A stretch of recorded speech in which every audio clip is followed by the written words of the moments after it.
We'll ask staff to close the back door, please, and ask the committee to now come to order. And I'll recognize myself for 5 minutes for an opening statement. I want to thank all our witnesses for joining us today. We are especially grateful for those of you who have traveled significant distances to be with us today to share your stories about the hurricanes that tore through our country this fall and about the impact of those hurricanes on the environment.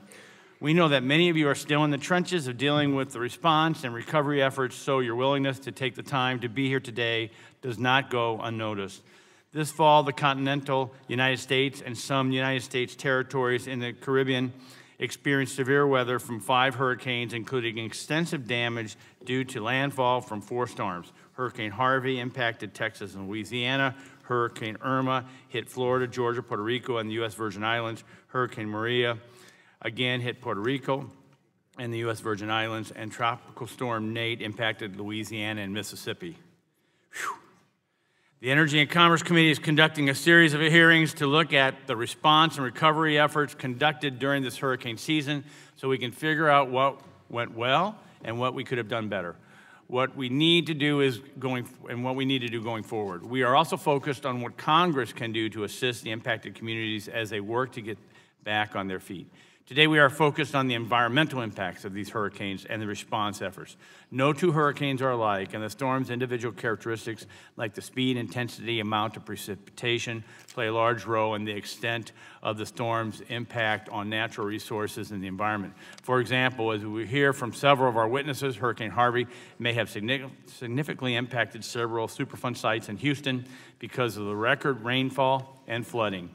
Likewise, in Puerto Rico, Hurricanes Irma and Maria uncovered the intensified issues associated with aging and inefficient energy infrastructure, contaminated sites that are rapidly multiplying, landfills that are already overflowing, and possibly the most contaminated drinking water supply in the United States. Residents across the island are still without power and a reliable source of drinking water. Many are drinking potentially contaminated water because the water purification systems have largely failed in the wake of the storm. And in the municipality of Dorado, citizens resorted to drinking well water from Superfund sites. Today we will look at the response efforts by the Environmental Protection Agency and the states for the impacted communities. We will consider environmental issues in the hurricane-impacted communities, such as the availability of clean drinking water, the potential for air releases, the impact on Superfund sites and solid and hazardous waste disposal facilities, and risk management and emergency response plans. We hope to hear from the affected EPA regional administrators about their efforts, what they accomplished, what remains to be done, and what can be done better in the future, and how Congress can assist. We will also hear from several private sector witnesses from academia, as well as people who are serving in the boots on the ground roles in Texas and Puerto Rico, and people who can weigh in on what needs to be done regarding the drinking water systems in affected communities. Again, I thank all our witnesses for being here today. I hope the discussions will start today about the response and recovery efforts, the National Response Framework, and about whether statutory or other changes need to be made. We will just the beginning as we continue to oversee and assist the federal and state governments as they carry out the response and recovery efforts for the communities impacted by the hurricanes. And before I yield back my time, I'm going to yield 30 seconds to Marcia Blackburn. Thank you, Mr. Chairman. I want to welcome our witnesses. So pleased that everyone is here. There are so many different aspects to preventing, planning for, responding to the natural disasters, as the chairman has said. And these events are taking a toll on our communities, also on our nation. And so much is involved in it. Today, the environmental aspects, but also looking at the health aspects. And we know that they all have to work hand in hand. I've got a piece of legislation, H.R. 1876, the Good Samaritan Health Professionals Act, that deals with that one component of making certain that people are cared for appropriately. But we thank you for being here. We want to do what is right. We want to be helpful to the process, and we want to make certain that citizens are cared for in these situations. And I yield back. Janet yields back her time to me, and before I turn to the ranking member, I also want to mention that we'll have sitting in with us Jennifer Gonzalez, who's a resident commissioner of Puerto Rico. She's going to be sitting at the dais, but per committee rules, she can't ask questions, she can't make an opening statement, but when she comes, I'll make sure I recognize her. With that, I yield back my time and yield 5 minutes to the ranking member, Mr. Tonko, for 5 minutes. Thank you, Mr. Chair. It's important that we're holding this hearing, and I thank you for doing that. I was sad to hear the news that our friend, the former ranking member of this subcommittee and the current ranking member of our health subcommittee, Gene Green, will be retiring at the end of the 115th Congress. I know Gene was here a few moments ago, but I want to thank him for his friendship and know that I certainly know that he'll be fighting for disaster assistance for Houstonians for the next 13 months. So we wish him well. And I thank all of our witnesses for being here. It's great to have EPA witnesses join us on this very important topic. I hope Administrator Pruitt will appear before the subcommittee at some point in the near future as well. I want to especially take this opportunity to welcome Administrator Peter Lopez. Mr. Lopez and I have worked together for many years. His former assembly district overlapped a portion of New York's 20th congressional district. Our constituents were hit hard by Hurricane Irene and Tropical Storm Lee, and we well know that disasters don't discriminate. Peter, you're an outstanding public servant, and I wish you well in your new role, and it's great to have you at the witness table today. Mother Nature does not discriminate. She doesn't care if you're a Republican or a Democrat, and our government must be ready to respond to help everyone get back on their feet. So I hope you can take the lessons learned over the years, both in the response and recovery efforts, and apply them to assist our fellow Americans in need now. We know the recovery effort will be long, but sadly in Puerto Rico and the United States Virgin Islands, the response effort is still underway. Far too many Americans continue to live without electricity or safe drinking water, and that is simply unacceptable. On today's panels, we will hear about the work done in the aftermath of Hurricanes Harvey, Irma, and Maria to address environmental concerns. EPA plays an important role in disaster response by assessing and restoring water systems and Superfund sites, responding to chemical and oil spills, and monitoring air quality. I know there will be a wide variety of issues addressed today, including Superfund, chemical safety, air emissions, and debris management. I'm particularly concerned about water systems, which we know are often aging and in disrepair, even without the stress of a disaster. There are legitimate questions as to whether state revolving fund loans are the most appropriate vehicle to get communities back on their feet following such devastation. In Texas and in Florida, floodwaters were contaminated with bacteria and toxins. Water included high concentrations of E. coli, as well as elevated levels of lead, arsenic, and other heavy metals. In Puerto Rico, we have heard stories of people drinking from and bathing in contaminated rivers. There have been a number of reported cases of leptospirosis. The media even reported people using a well located on a Superfund site, which only after the fact was determined to meet federal drinking water standards. These examples show the direness of the circumstances that Americans faced following these disasters. No power, no clean water, and driven to acts of desperation. These hurricanes should serve as a reminder that EPA is one of our nation's most essential public health agencies. EPA has important work to do as recovery for these disasters begins, but the drastic proposed reduction to EPA's budget, personnel, and environmental safeguards will make it harder to fulfill its mission, including supporting disaster response and disaster recovery. Preserving a strong EPA is critical to the health of Americans. These storms have made that clear. A robust EPA will make communities more resilient. For example, today we will hear about the risks posed to Superfund sites by disasters and the work EPA has done to assess these sites both before and after storms.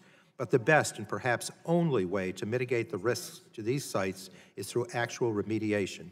Reducing funding to the Superfund program will not make cleanups happen any quicker and will not make sites less vulnerable to storms. I would also be remiss if I did not mention climate change and the role EPA should be playing in addressing that threat. If we continue to ignore climate change, increasingly severe disasters will become the new normal, and we can expect many more hearings like this one in the future.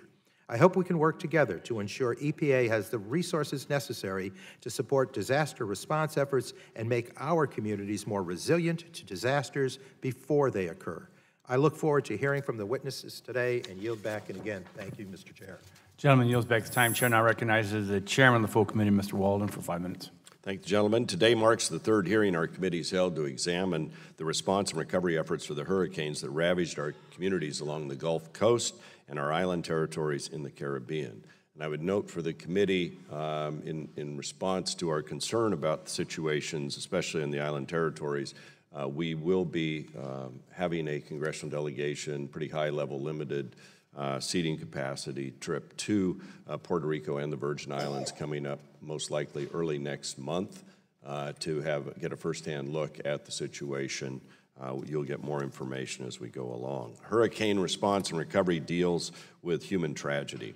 These storms didn't just damage property and displace residents, they delayed dreams and fundamentally altered the lives and fortunes of millions of Americans in ways big and small. While we cannot undo the damage of these storms, we can work to ensure the federal government is diligently doing its job to aid recovery and not making it harder to get that job done.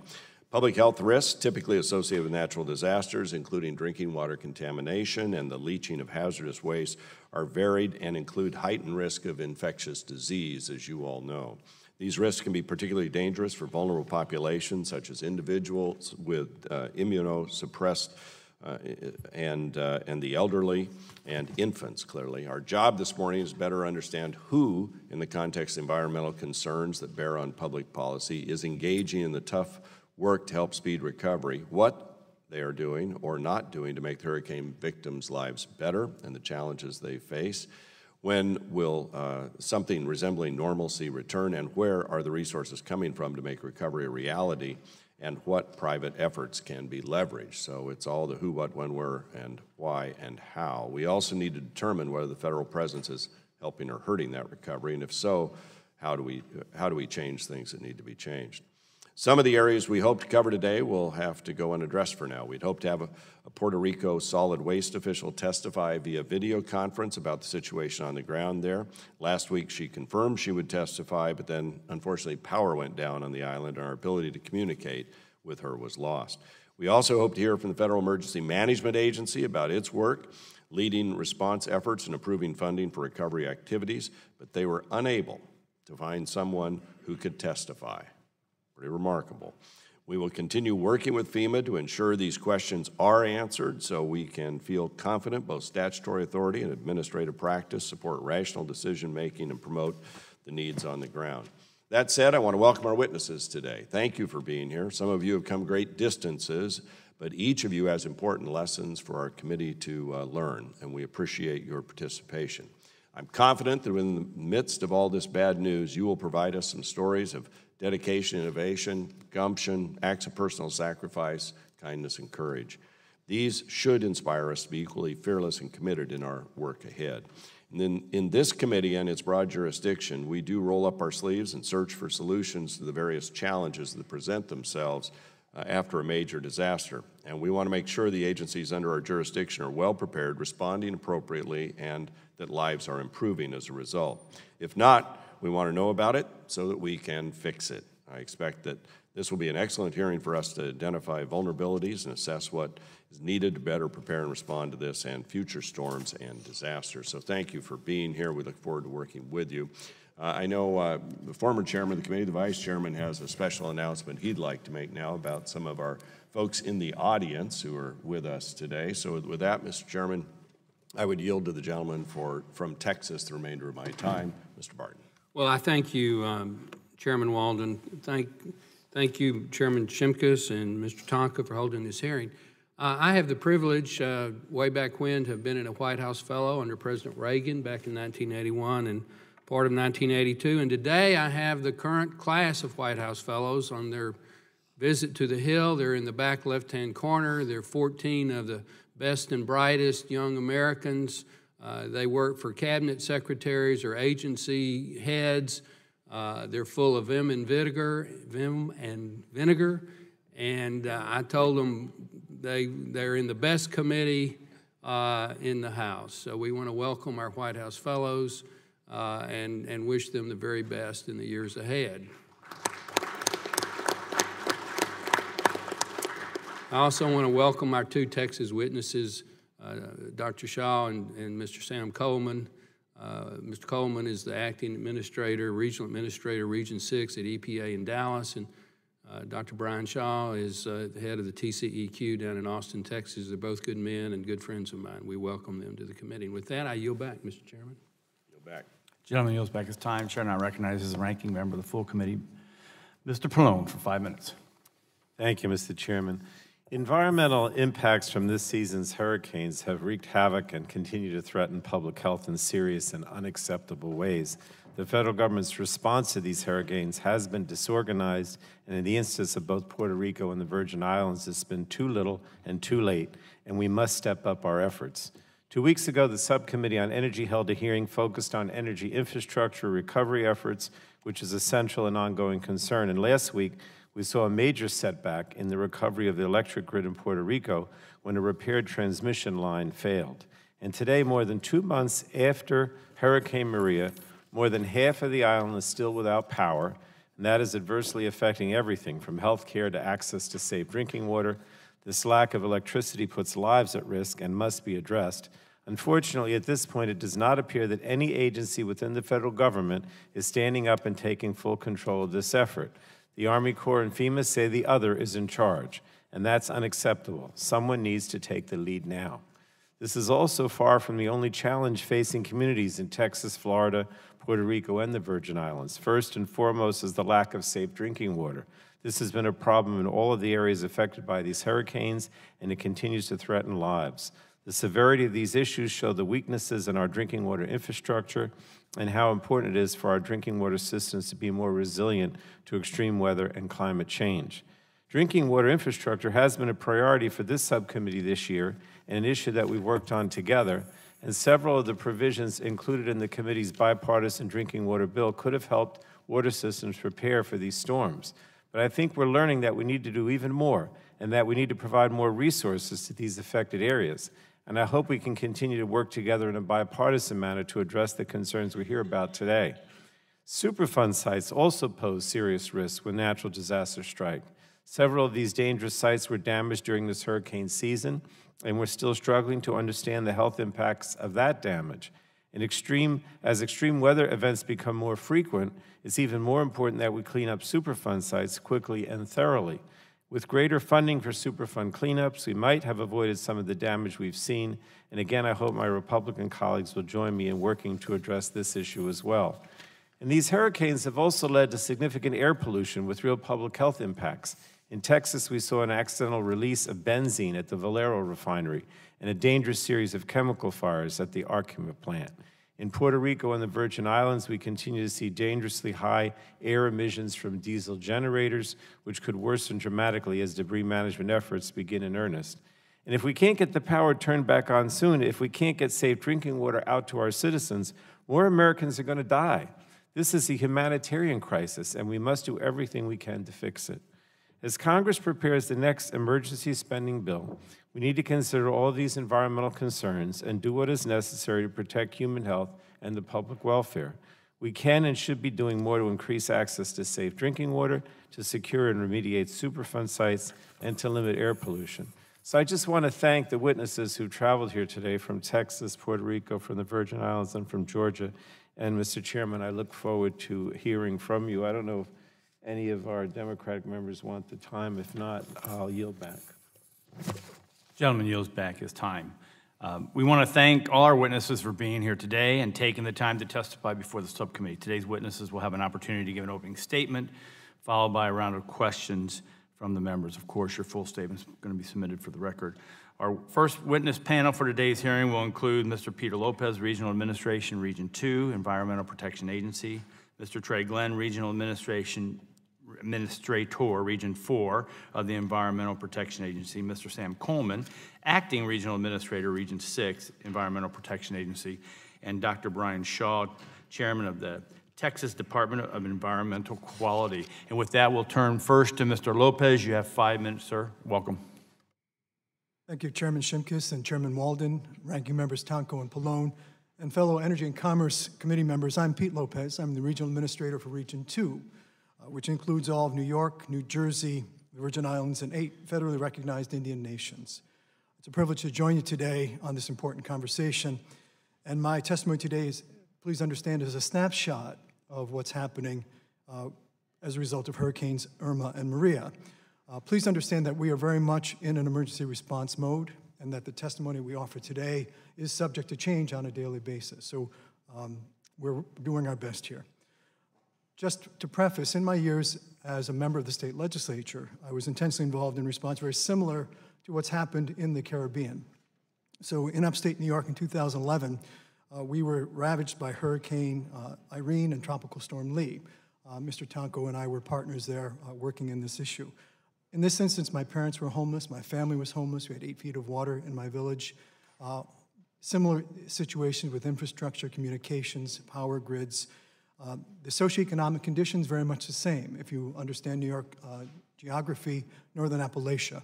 So what we found, and this is a critical issue for the committee and for the administration, is that the more disadvantaged the community, the more painful and slow the recovery. So I can't understate that message, and I just wanted to bring it to the committee's conscious thought. Recently, I had a chance to travel to Puerto Rico, and I was with my colleague, Deputy McCabe, who's with me today, and I was struck by the incredible destruction. And I have to tell you that the sights, the sounds, the smells were all too familiar.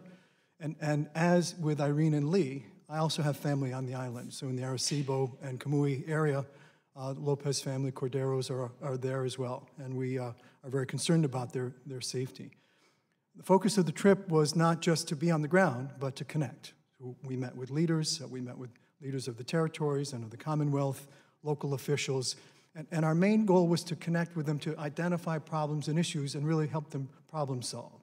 So we are very committed, and I have to say, the experience was both sobering, but also galvanizing.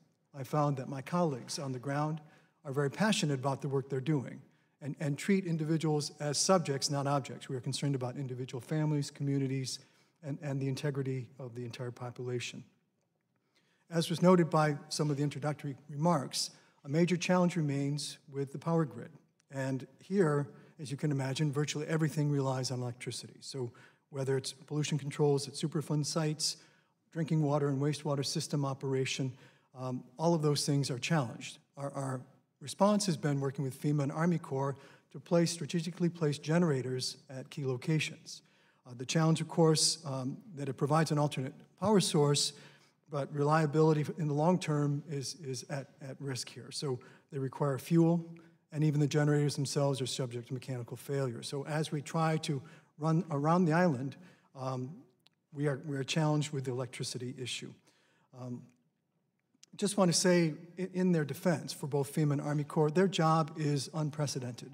And I don't want to draw too much of a parallel to Europe after World War II, where we talked about the Marshall Plan. I'm off script a little, but the challenges on the island are unique. So in defense of our colleagues with FEMA and Army Corps, their job is extraordinary. EPA has about 325 employees and contractors on the ground and in the Virgin Islands. We hope to have that number increased to about 400 in December. In your testimony, you'll see greater detail on the status of power plants, drinking water facilities, hazardous waste facilities, wastewater treatment, Superfund sites, hazardous debris, commingled debris, and sunken vessels. You'll see all of that in front of you in your testimony. Just as a quick note, we made great progress. We still face a number of challenges. The power, outside of the power, we've been dealing with waste, medical waste that's been building up due to logistical limitations. Many roads are still impassable, and as you know, weather conditions have further compromised with mudslides and flooding. That includes area flooding, chronic flooding, as well as destruction to other property. So accessibility on the island is an ongoing challenge. Humanitarian aid, we have stepped out of our comfort zone, and where we are the first responders, we are bringing additional humanitarian aid with our staff as we go into the mountainous terrain. So looking to the future quickly, we know there are unique challenges. The issue of backup power, we heard reference to what do we do for the future. Having backup power and supplies on the island is critical. Positioning those supplies in key areas, particularly with storms advancing, would be very helpful. And again, we know there are opportunities for improvement always, but we welcome the committee's engagement, and thank you for this opportunity to be here with you. Thank you so much, Chairman. Gentleman's time's expired, and let me, just for the record, ask the regional administrators to state where the headquarters is and remind our colleagues what states that they represent. We did this in the energy sub, and I think that's just helpful to keep that all in perspective. So with that, so Mr. Lopez, what are the states and obviously protectorates that you cover? So, yes, Chairman. So New Jersey, New York, Puerto Rico, Virgin Islands, and 8 recognized Indian nations, tribes. And we are headquartered in Broadway, New York City, 290 Broadway. So let me then now turn to Mr. Glenn, Region 4 Administrator. Good morning, Mr. Chairman and esteemed members of this committee. I'm Trey Glenn, Regional Administrator for EPA Region 4, which comprises 8 southeastern states. That's Alabama, Florida, Georgia, Mississippi, Tennessee, North Carolina, South Carolina, and Kentucky. And we also have 6 federally recognized tribes. Thank you for the opportunity to appear before you today to discuss the impacts of Hurricane Irma and EPA's response and recovery efforts, and to continue the productive discussion that we had last month with the subcommittee. I've been on the job a little over 2 months now, and I can honestly say that I'm in awe of the caliber and expertise and dedication of the regional staff. These environmental professionals work each day to meet EPA's mission of protecting human health and the environment, and this commitment was demonstrated consistently throughout the EPA's response to the devastating hurricanes we experienced this past season. The 2017 hurricane season was indeed unprecedented in the number and intensity of major storms that impacted the United States and the U.S. territories. The damage from these hurricanes is still being assessed. The recovery will continue for the foreseeable future. EPA Region 4 is fully engaged in a number of response and recovery activities, and we are working in close coordination with our federal, state, local, and tribal partners, as well as businesses and local communities. The core of our emergency response program in Region 4 consists of 28 on-scene coordinators and 57 additional staff within a response support corps. Prior to landfall of these storms, I personally reached out to the environmental directors of the 4 states that were in the potential path of this storm to inform them of Region 4's ability to assist if needed. We also reached out to our tribal partners that might be impacted by the storm, and Florida was the only state that requested EPA assistance relative to Hurricane Irma. We deployed our Region 4 on-scene coordinator to provide direct coordination and planning support to the state. We also provided a liaison to the FEMA Regional Response Coordination Center and deployed EPA regional senior leaders to South Florida and myself to Tallahassee. We worked closely with EPA headquarters to issue fuel waivers and no-action assurances to assist in not only the preparation but also the response activities for these great storms. We positioned 12 field hazard assessment teams for deployment when and where needed. These teams were deployed at Florida's request to provide oil and hazardous substance response support. We further provided support to the state for orphan container assessment and recovery, vessel pollution response and mitigation, and debris management technical support. Region 4 also assisted with water and wastewater system technical support. We coordinated with the state to monitor the status of more than 1,600 community drinking water systems and over 2,000 wastewater systems. Concurrently, Florida also requested assistance in contacting small non-community drinking water systems such as schools and restaurants, and the Water Division completed over 1,200 call-down assessments of those facilities. Our hazardous assessment team performed field assessments at more than 200 chemical and oil storage facilities identified as priorities. We conducted reconnaissance for pollution incidents and orphan containers, and there were no significant storm-related hazardous substance or oil pollution incidents in Region 4. We also assisted with orphan container and vessel recovery in the Florida Keys and deployed personnel to provide support to the state in assessment of disaster debris management sites. Our operation in the Florida Keys continues as we speak. We have collected more than 700 orphan containers that are stored in a secure staging area for waste characterization and recycling or disposal. Our EPA team has recovered oil and hazardous materials from more than 65 sunken or grounded vessels and moved these craft to land-based staging areas where they are transferred to the custody of the Florida Fish and Wildlife Commission. Prior to landfall, we assessed vulnerabilities at all Superfund sites in Florida. We also deployed 6 teams to conduct boots-on-the-ground assessments of all National Priority List sites. And as a further measure, we also deployed teams to assess these NPL sites in Alabama, Georgia, and South Carolina. In all, we found that the sites experienced very little impact from Hurricane Irma. Post-landfall, we worked with our state partners to ascertain the status of oil storage facilities required to maintain facility response plans, as well as chemical facilities required to maintain risk management plans. Overall, there were very minimal reports of oil and hazardous substance spills that could be attributed to the storm, and only one of the RMP facilities contacted reported a hazardous substance release, the source of which was very quickly mitigated. Moving forward, we continue to meet mission assignments under the response phase and have initiated recovery with FEMA and other federal partners under the National Disaster Recovery Framework. And under this framework, EPA supports federal partners primarily on community planning and capacity building, infrastructure systems and recovery, and natural and cultural resources. We're excited to have the opportunity to work with our federal, state, tribal, and local partners on this very innovative initiative. Again, I thank you for the opportunity to be here and share with you what I consider to be a great example of cooperative federalism to assure and restore public safety and recover from disaster. I look forward to answering any questions that you have. Gentleman yields back his time. Chair now recognizes Mr. Sam Coleman, Acting Regional Administrator of Region 6. So you're recognized. Good morning, Mr. Chairman and fellow committee members. I'm Sam Coleman, Acting Regional Administrator for EPA Region 6, which covers Texas, New Mexico, Oklahoma, Arkansas, Louisiana, and there are 66 federally recognized tribes. We're headquartered in Dallas, Texas, and downtown.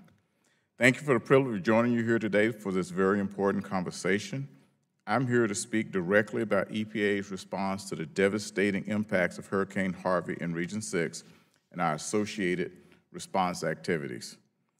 As we've seen in the past few months, every disaster presents unique challenges. Hurricane Harvey hit Corpus Christi as a Category 4 hurricane, then lingered over the Texas Gulf Coast, dropping more than 50 inches of rain in Harris and the surrounding counties. And this impacted over 7 million people. EPA worked with Texas and local officials to assess more than 2,200 drinking water systems and more than 1,700 wastewater systems. We retrieved over 950 loose containers, and according to FEMA, we worked with the state to make sure that over 20 million cubic yards so far of debris has been properly disposed of. At one point, the Texas Commission on Environmental Quality had over 500 people working on the response, and EPA had over 250 people assisting the state in those response activities. One of the most noteworthy aspects of the response to Hurricane Harvey was a positive and collaborative relationship between EPA and the state of Texas. Because we work very closely with the state agencies and the governor's office, our collective strength of our efforts were greater than the sum. By augmenting state resources where needed and providing some specialized monitoring capabilities, together we were able to address many challenges presented by Hurricane Harvey in a timely manner. After my 29 years of working at EPA and experiencing the events following Hurricane Katrina and the Deepwater Horizon oil spill, I've learned a few key lessons regarding the response activities to assure success. I'm going to go over a few of those. First is exercises.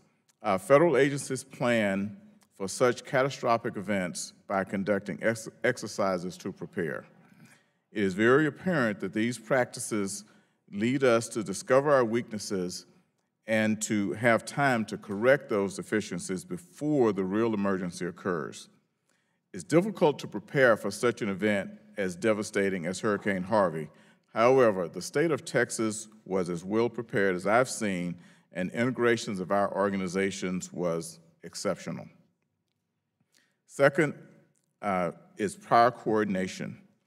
Because EPA has open communication and a long-standing cooperative relationship with our state counterparts and other emergency response agencies, it clears the path for success that benefits the citizens that are impacted by a disaster. When a storm is imminent, EPA begins the coordination efforts before landfall. As soon as the storm passes, we have teams that are standing by to begin the assessment of drinking water and wastewater systems, to begin evaluating the environmental integrity of impacted businesses, to begin investigating citizen complaints, and to respond to any reported spills or other damaged areas, as well as sharing key information with the public. Next is the experienced staff.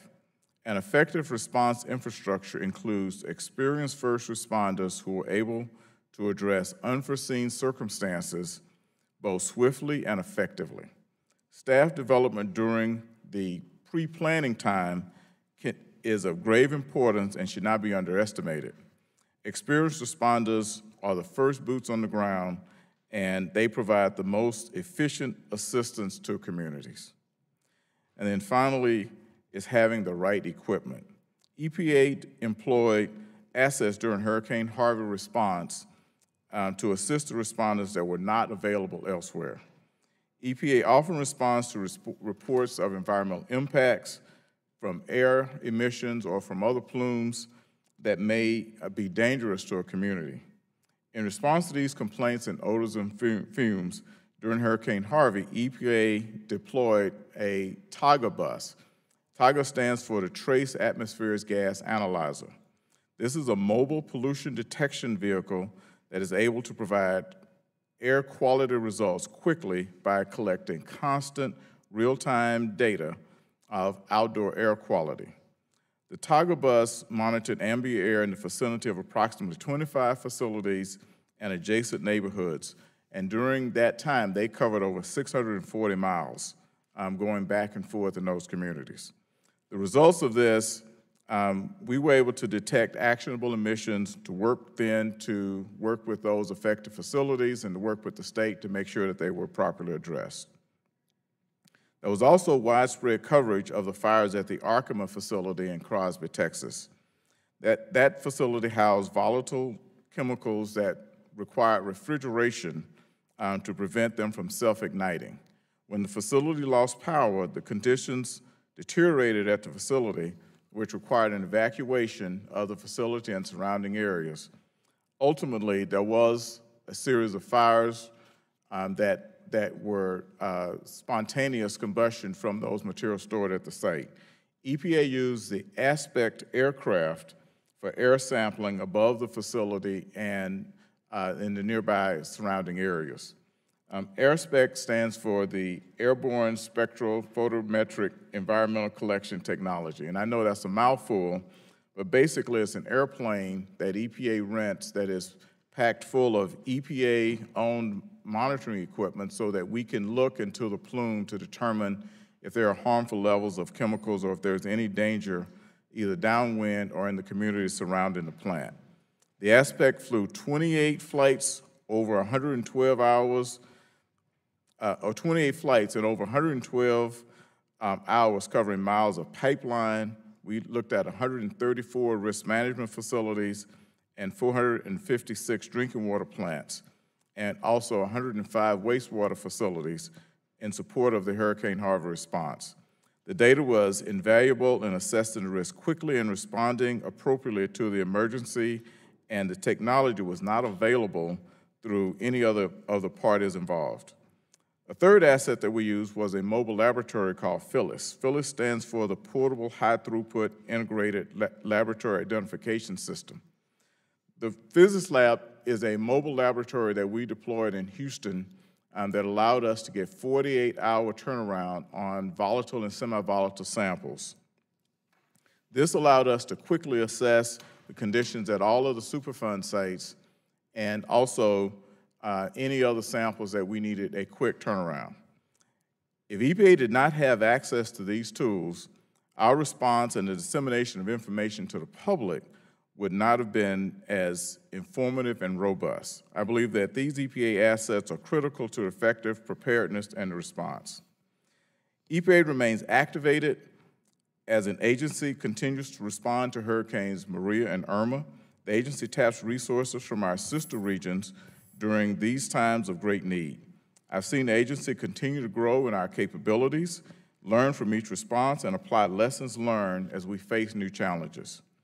We're able to make more data available to the public. For example, we use storyboards as we presented this information to the public so that they could understand what each sample meant and how it impacted them personally. EPA will continue to develop more methods and improve our responses by working with our state, local, and other federal agency partners. While the response has its own unique challenges, we want to remain flexible to address the individual needs. I'm very proud of EPA and the other responders when called to duty in these times of great need. I'm happy to answer any questions about the great work we've done and look forward to continuing to serve. Thank you. Thank you. Now, last but not least is Dr. Shaw, Chairman of the Texas Department of Environmental Quality. You have 5 minutes, sir. Welcome.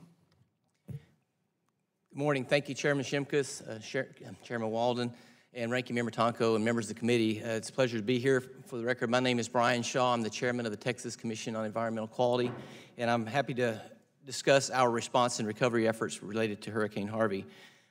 First, my agency's primary mission is to protect the public health and natural resources by ensuring that the air and water and waste are clean and disposed of safely. This is a critical part of what we work to, is fulfilling that mission in the aftermath of a disaster such as Hurricane Harvey. While we recognize the many challenges that we face and the severity of the storm that we had, the key to making the response as successful as it was, you've heard demonstrated through the cooperative nature that we've experienced both with our federal allies as well as other state and federal agencies in responding to the hurricane. As was mentioned by Minister Coleman, TCQ deployed about 500 people dedicated to the Hurricane Harvey response. The 250 or so folks that worked from EPA to work hand in hand with us were critical to addressing one of the major issues we face, and that is communication. At the time that the storm rolls through, it's very challenging to have the adequate communication and get information in a timely manner because, quite frankly, the local elected officials aren't always as prepared for a hurricane as we might want them to be because typically they're spaced out far enough that this is, in most cases, their first experience at dealing with a hurricane. And when you have one of this magnitude, it becomes even more critical, and having a cooperative relationship between the state and federal agencies that respond is critical both to providing that information as well as reassuring those local officials where help is and help is on the way. This cooperation, I think, clearly demonstrates how well state and federal agencies can work together. We tend to work very well with EPA in previous natural disaster response, but never better than we worked in this response. And I think considering the unprecedented nature of the severity of the storm and, quite frankly, the fact that this storm sort of parked over Texas and dumped rain continually, if you look at the tragic losses we had, but in hindsight, considering the severity of the storm, the state fared very well, and that's attributable to the prior planning. It's attributable to the cooperative relationship we had amongst our different state agencies, and quite frankly, it's attributable to the resiliency and the good neighbors that we have in our state of Texas that we're blessed with that come to the aid of their neighbor in time of crisis. I think this fits very well into the Cooperative Federalism 2.0 effort that's underway, and I think I applaud this committee for looking at finding ways to be able to ensure that the state and federal agencies are working together. The Environmental Council of the States has a process underway called Cooperative Federalism 2.0, which is trying to incentivize and encourage us moving to that relationship that was demonstrated, and so I'm very much encouraged by that. I'll talk briefly, because I know we're running short on time from the standpoint of my allocated time, but I want to touch on some of the issues that are ongoing. Obviously, debris management is one of those issues that continues to be a challenge. This is often what I refer to as the slow tragedy associated with an event like this. You see some of that initially when you see the debris from what is taken out through wind, the tornadoes associated with a hurricane, as well as the surge, the storm surge. But oftentimes the flood damage you don't see initially because the houses seem to be unaffected until you start seeing the residents return back and removing the debris from inside the houses, getting the drywall out, moving it to the curbs and to the temporary sites. And so it's critical that we move quickly to be able to help that happen, because having those materials remain indoors leads to mold and other types of biological contamination that can be poor for health, as well as making it very difficult for communities to rebuild. We move it quickly to the curb, but you need to move it from there quickly because you have vector issues, mice, rats, other things that can be there, mosquitoes breeding, and so we want to make sure that we have that process moving along. And then from the temporary site, getting it into a landfill and making sure that we're providing for ultimate environmental and health protections become very critical. We are working probably most of our time at this point dealing with the ongoing tragedies and needs are related to disposing of debris, working to quickly identify the temporary sites, ensure that we're working with those local officials, not just to make sure that all the bureaucratic I's are dotted and T's are crossed, but making sure that we're both safe, protective, and ensuring that we don't have issues that will prevent them from getting reimbursement from those recovery efforts, because those communities have already been hard hit from the loss of their tax base, their houses, and their businesses. And so we work very diligently to ensure that moves quickly. So we're continuing to have success there, but we will continue to have those calls that come as judges and mayors realize that the removal process is too slow, and we work and continue to provide resources to help them both from a technical standpoint as well as when we can, providing physical labor and expertise on the ground. Air monitoring, we've heard some discussion from Mr. Coleman, so I won't go into a lot of detail other than to point out that we have a plan in place. I call it our common sense approach, where we make sure that prior to a storm's landfall, we take down the equipment that's going to likely be damaged or destroyed in a hurricane, and then very quickly bring it back up. That takes some time, especially when, in many cases, we had to wait till we had power restored to an area to be able to get air monitors in place. We relied very heavily on our federal partners to be able to do sampling as we had case-by-case needs, as well as deploying monitors that we could bring in to assess plumes and other issues associated with potential emissions from facilities. I'll quickly wrap with drinking water, wastewater issues. As was mentioned, we had a couple thousand drinking water systems that were in the path of the storm. We still have 2 of those that are inoperable. They are small systems, and arrangements have been made to allow for them to have water brought in, so those residents are getting their needs served, but we still have 24 systems that are under boil water notice. Some of that because of damage to the system, and some of that because, frankly, they're still adjusting to the source water changes associated with the storm. Wastewater and sewage, we still have 3 of those systems that are inoperable compared to the 40 at the height of the process, so it does take a good bit of time. I'll close with talking about our hazmat, and we do work cooperatively, but we take the lead with regard to identifying containers that may be washed away or moved away during the storm. And to date, we've had about almost 1,200 of those containers that have been located and properly disposed of, as well as dealing with the spills associated with the storm. And so you can see that there's a broad range of issues that have to be addressed, and working cooperatively allows us the best chance of being most responsive to our citizens. And with that, I will thank you for the opportunity to visit with you about this issue. We do have many resources available on our website, and I'm happy to provide those web links as needed. Those are very helpful both in informing the public as well as elected officials about resources that are available to them. I'm happy to answer questions. Thank you, sir. Gentleman's time expired. And before I start with the opening question, I want to recognize Jennifer Gonzalez, the resident commissioner from Puerto Rico. She shared a good time to hear the opening statements, but also as I go to my first round of questionings, if the first one's going to go to Mr. Lopez, so if I recognize myself for 5 minutes for questions. Mr. Lopez, there have been a number of press reports about people who are without clean drinking water, drinking from a well on a Superfund site in Dorado, Puerto Rico. Can you explain the situation there and whether it has been resolved? Certainly, Chairman, and thank you for that question. So again, of course, there was a lot of attention to early concerns of the individuals drinking from the wells. Those reports were incorrect. So in essence, there has been some understandable confusion with the way the infrastructure is designed and operable in that area. So the wells in question are sealed. They are not accessible. Water has been made accessible through spigots at those well sites that are part of the super aquifer tied to PRASA's infrastructure. When we first learned about the concern, our first response, of course, was humanitarian, and we brought bottled water and had Army Corps bring water buffaloes to the sites, because the main concern was we want to protect human health and safety, take them away from sites where we had any question, and make sure people had potable water. From there, we engaged in immediate sampling, and from the results of the sampling, we found chlorine residual from those spigots. Certainly, wells are not prone to have chlorine in them inherently, and so our initial deduction was that that was treated water. We've gone forward to do additional sampling and are doing full spectrum analysis. Thus far, our results reaffirm, and PRASA has also reaffirmed, along with the Department of Health from Puerto Rico, that is part of PRASA's water supply. They are not from the contaminated wells. Are there any other places on the island where this issue may be an issue?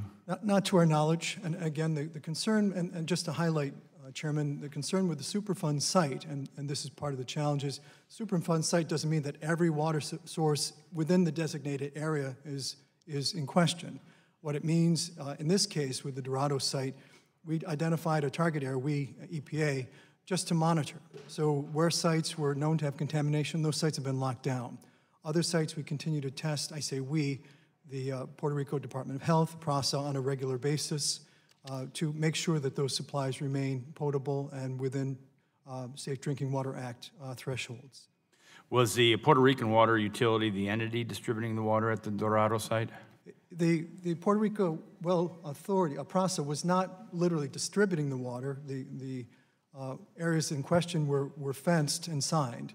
There are spigots there, and those sites were entered into, and PRASA was not knowingly, willingly distributing. But we, again, our main concern there was to make sure that the water was safe, and that's why we brought temporary water until we could ascertain the status of the true supply. So in your written, staying with Mr. Lopez, in your written testimony, you note that 20 of the 150 drinking water plants are out of service. What are you doing to remedy the situation about people not having access to potable water in Puerto Rico? Well, our challenge, of course, Chairman, is we assess. So we determine where there are deficiencies, whether it be collapse of trunk sewers, whether power be out. And then we work with Army Corps, which is mission assigned, to work with PRASA to make the repairs. So funding is provided through the Stafford Act to help make necessary improvements. We continue to help provide advisories to the population. And again, we are working with our partners to make necessary repairs as quickly as possible. Let me, in my last minute and a half, turn to Mr. Shaw, or Dr. Shaw. My sister-in-law moved out of Houston right before the storm, but she has a lot of friends back there, and she visited over the weekend. And it raises the point about waste management that you were referring to. On her return, she showed a picture of her friend's house, who about 2.5 to 3 feet of drywall had been ripped out. I mean, it's still, the house will be, it'll take a year probably, or I don't know how long to get it. But so when we see a storm damage, which we've have in tornado season, you see the initial pile of refuse on the streets. But then over time, you're going to see the refuse from being torn out. They're probably going to be in dumpsters, and they're going to be hauled someplace. So the question is there sufficient landfill capacity with this hurricane debris? The short answer is yes, and you're right. Part of that process is moving from the house to the curb. Usually there's about 3 passes of removing from the curb as well, so it's a sort of a cyclical process. We looked at very closely, and initially estimates were quite high of what the debris might be. The issue is we have enough capacity in those landfills in the areas. The real challenges have been twofold. One, does it reduce the length of life of that landfill, which is obvious. The second part of that is sometimes those landfills, because they build them out in cells, they may not have a cell that's built out ready to receive all that debris, and so in some cases they may have to exceed their permitted height, and we have a process whereby they can apply to make that happen on an emergency basis.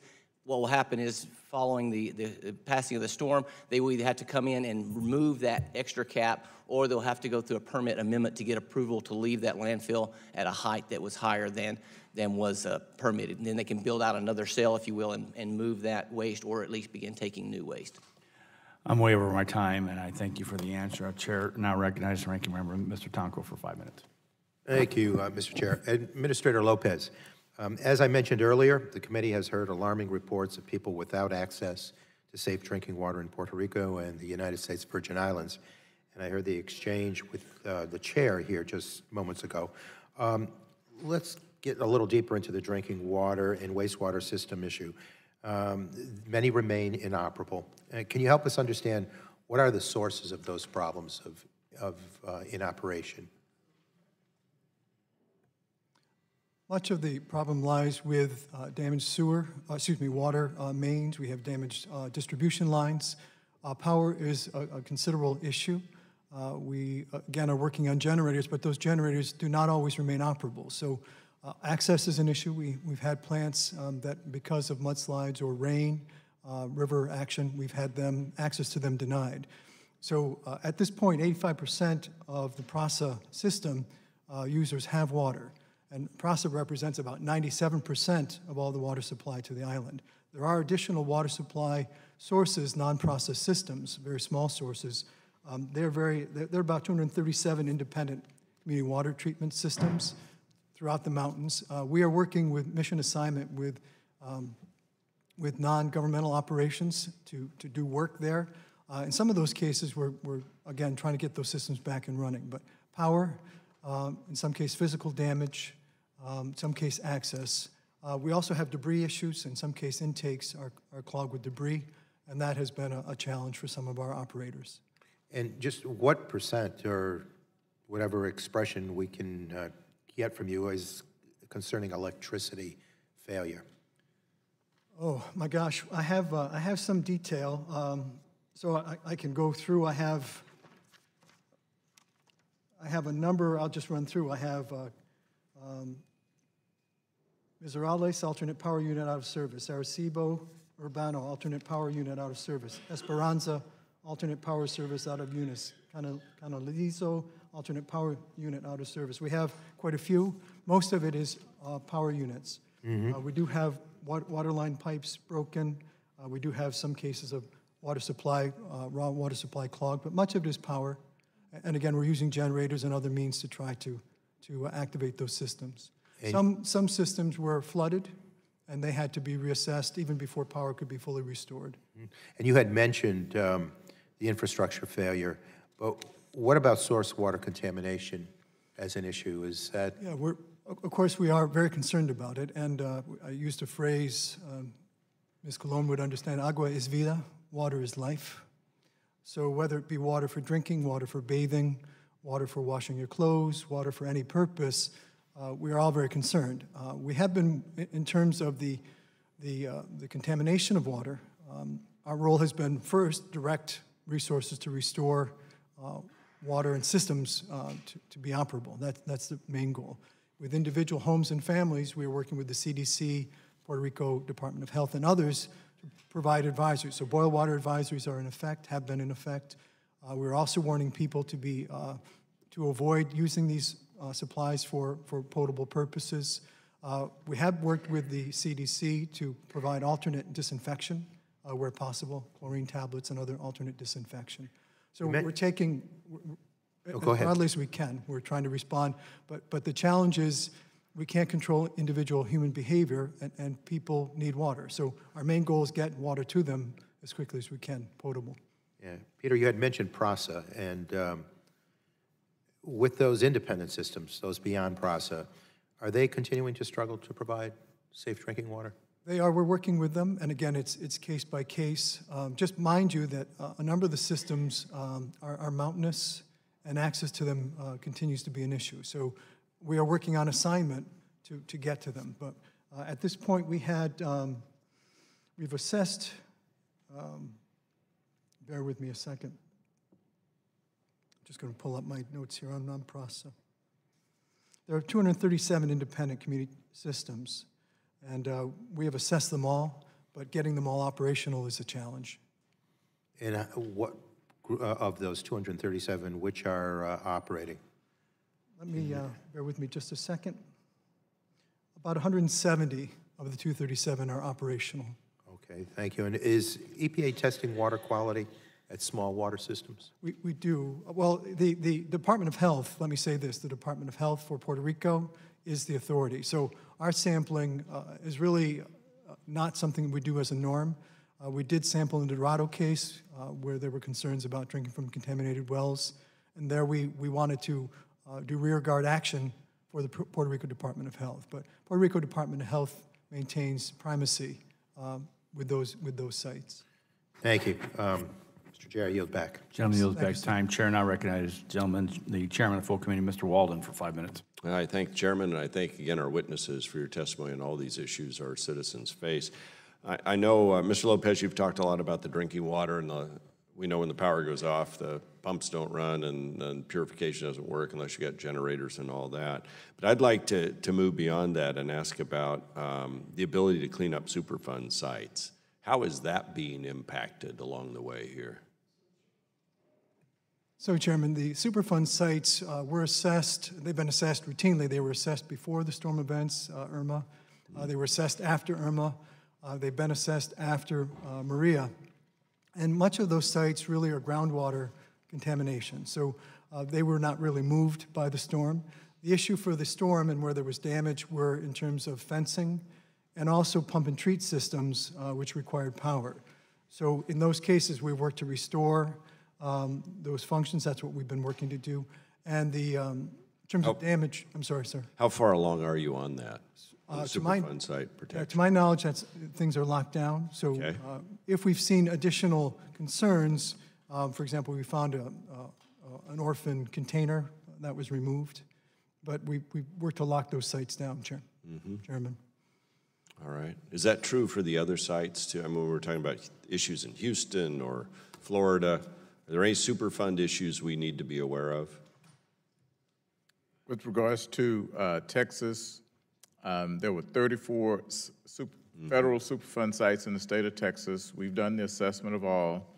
There was one site that we listed, the San Jacinto Waste Pit site, that did require some additional follow-up. We've been working with the responsible parties. They have plans in place to both do repairs to that site, and then there's some additional repairs on the river side of the site where there was some scouring that the PRPs are in the process of placing some additional rock to stabilize that portion of the site. That's ongoing. All right. And I would just add, I believe there's 17 state Superfund sites, and at those we work very closely with EPA on both the federal and the state, and secured the sites. All those sites were fine. There was a release potentially from one that was a sheen that we saw in water, and that's been dealt with. And so, but no off-site concerns at this point. Everything's locked down. So can you all give us assurance then that when it comes to the issue of Superfund sites, we're not seeing contamination into drinking water, that these sites are secured the best they can be, that you've got this under control? Yes, sir. Yes, sir. Yes, sir. Perfect. That's good news. I think that had a lot of us worried, including, I'm sure, all of you. You know, that's the most dangerous things we face. Beyond that, you know, as we keep hearing about the power going on and going off in Puerto Rico, and we knew they had a bad grid to begin with, what should we be worried about here? What can we do to help here on that issue of power? And how much of this is really the responsibility of the grid owner and the power provider in Puerto Rico? Well, Chairman, again, I think part of the challenge is, as I mentioned in my testimony, the system itself is old. Right. And we heard testimony from Army Corps with the Transportation Infrastructure Committee suggesting that their average age of power plants are much younger than Puerto Rico. So you're dealing with a system that was old and challenged to begin with. And I think part of our goal is, one, how do we put power back on, but the long term and keep it on. And for Señor Colón, is nombre de mi familia también. My family has that name as well. How do we make sure that it's sustainable and survivable for future events? So that's an open question. And from what you've seen on the ground, again on Puerto Rico or the Virgin Islands especially, are there enough crews?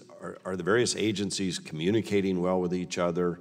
Are there gaps in that communication we should be aware of? It's always hard in these situations, I know, but. So, Chairman, we work under a command and control function. We work with our incident commanders. There's very close communication with FEMA, Army Corps, our other partners. Our regions have been providing support where we signal. We've been very thankful to my colleagues here for their staff support as well. I would say that the communications are strong. The challenge is making sure that we can get the resources when we need them.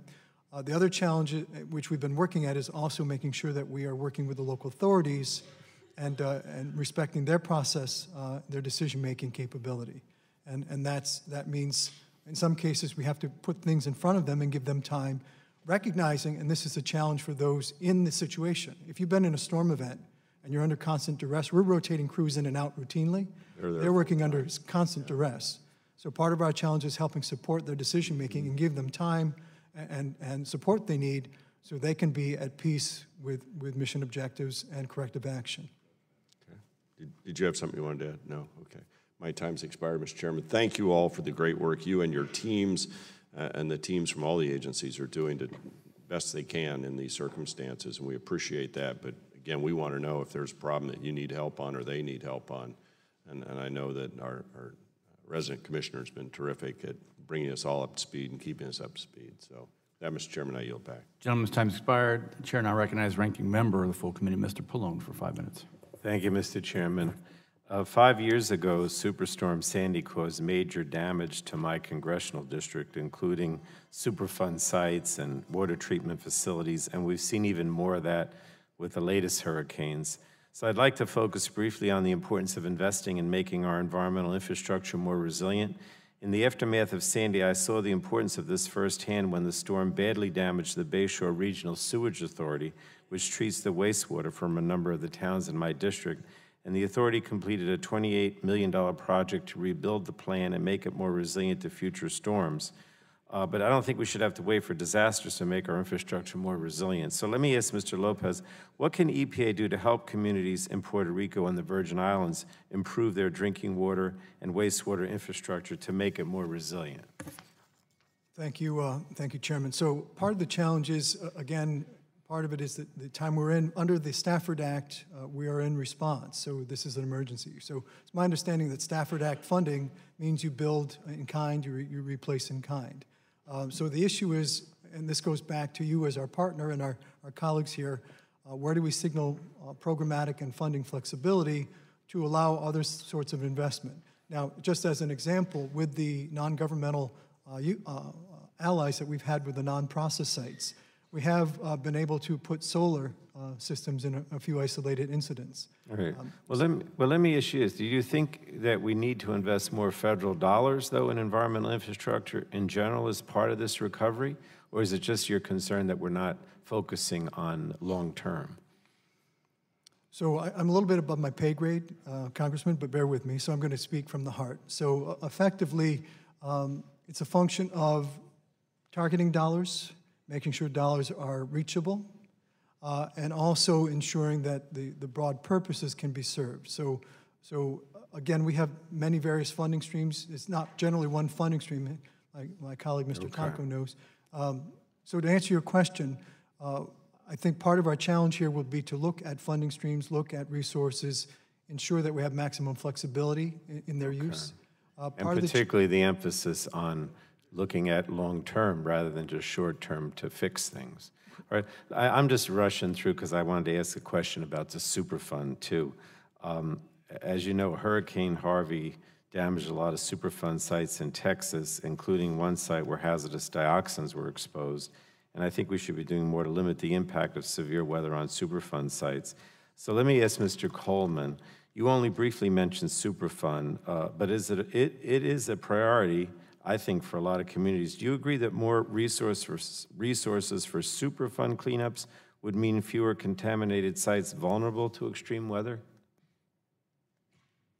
So the site in Texas that you mentioned, the San Jacinto Waste Pit sites, is a site that is under EPA oversight, but there are accountable, responsible parties who are both responsible for the day-to-day security of the site as well as But my question is, do you agree that more resources for Superfund cleanup would mean fewer contaminated sites vulnerable to extreme weather? You can just say yes or no. I mean, I just want to know if you think money or resources would make a difference. Well, we're working with the funds that are appropriated to make sure that those sites that require federal funding are cleaned up as expeditiously as possible. Let me go back to Mr. Lopez. We heard troubling reports out of Puerto Rico of citizens drawing drinking water from a well on an unsecured Superfund site. What more could EPA do to protect public health from exposures at toxic sites after severe weather strikes?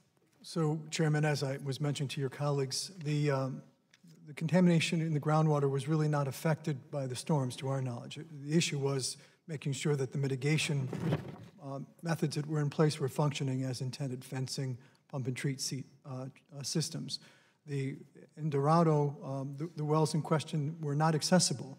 Power supplies had been disabled. There was no ability to pull water from the wells. So the source of water, again, was from PRASA, from the public. Do you think that we could do more to protect, could EPA do more to protect public health from exposure to toxic sites after severe weather strikes? Or, again, this is just simply fixing damage?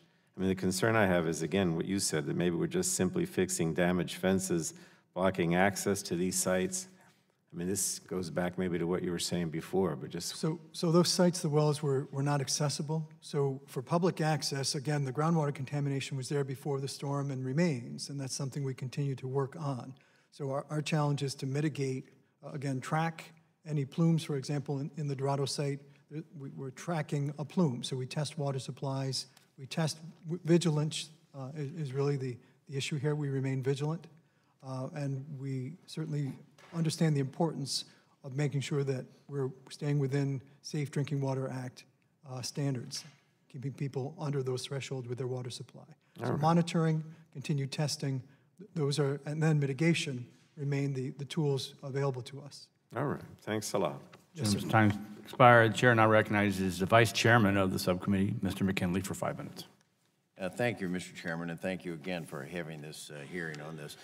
Let me skip from Region 2, 4, and 6 and move to Region 3 out of Philadelphia.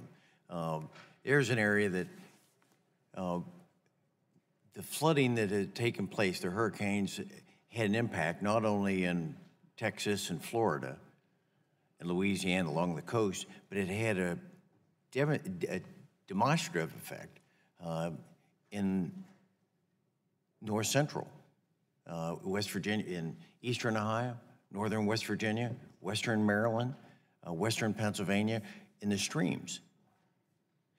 The water the amount of water that came down during that period of time, we washed out. Our streams were full of debris, full of items that should have been dredged, and as a result, we had water lines lost, exposed. We had septic systems that were destroyed. We had water pumping stations that went down because of this. So I'm just curious, and we had loss of life in North Central West Virginia as a result of this. So it's not just happening in the hurricanes in the coastal areas that we talked about, the ravaging that took place. It's had an effect on central part of this country as well.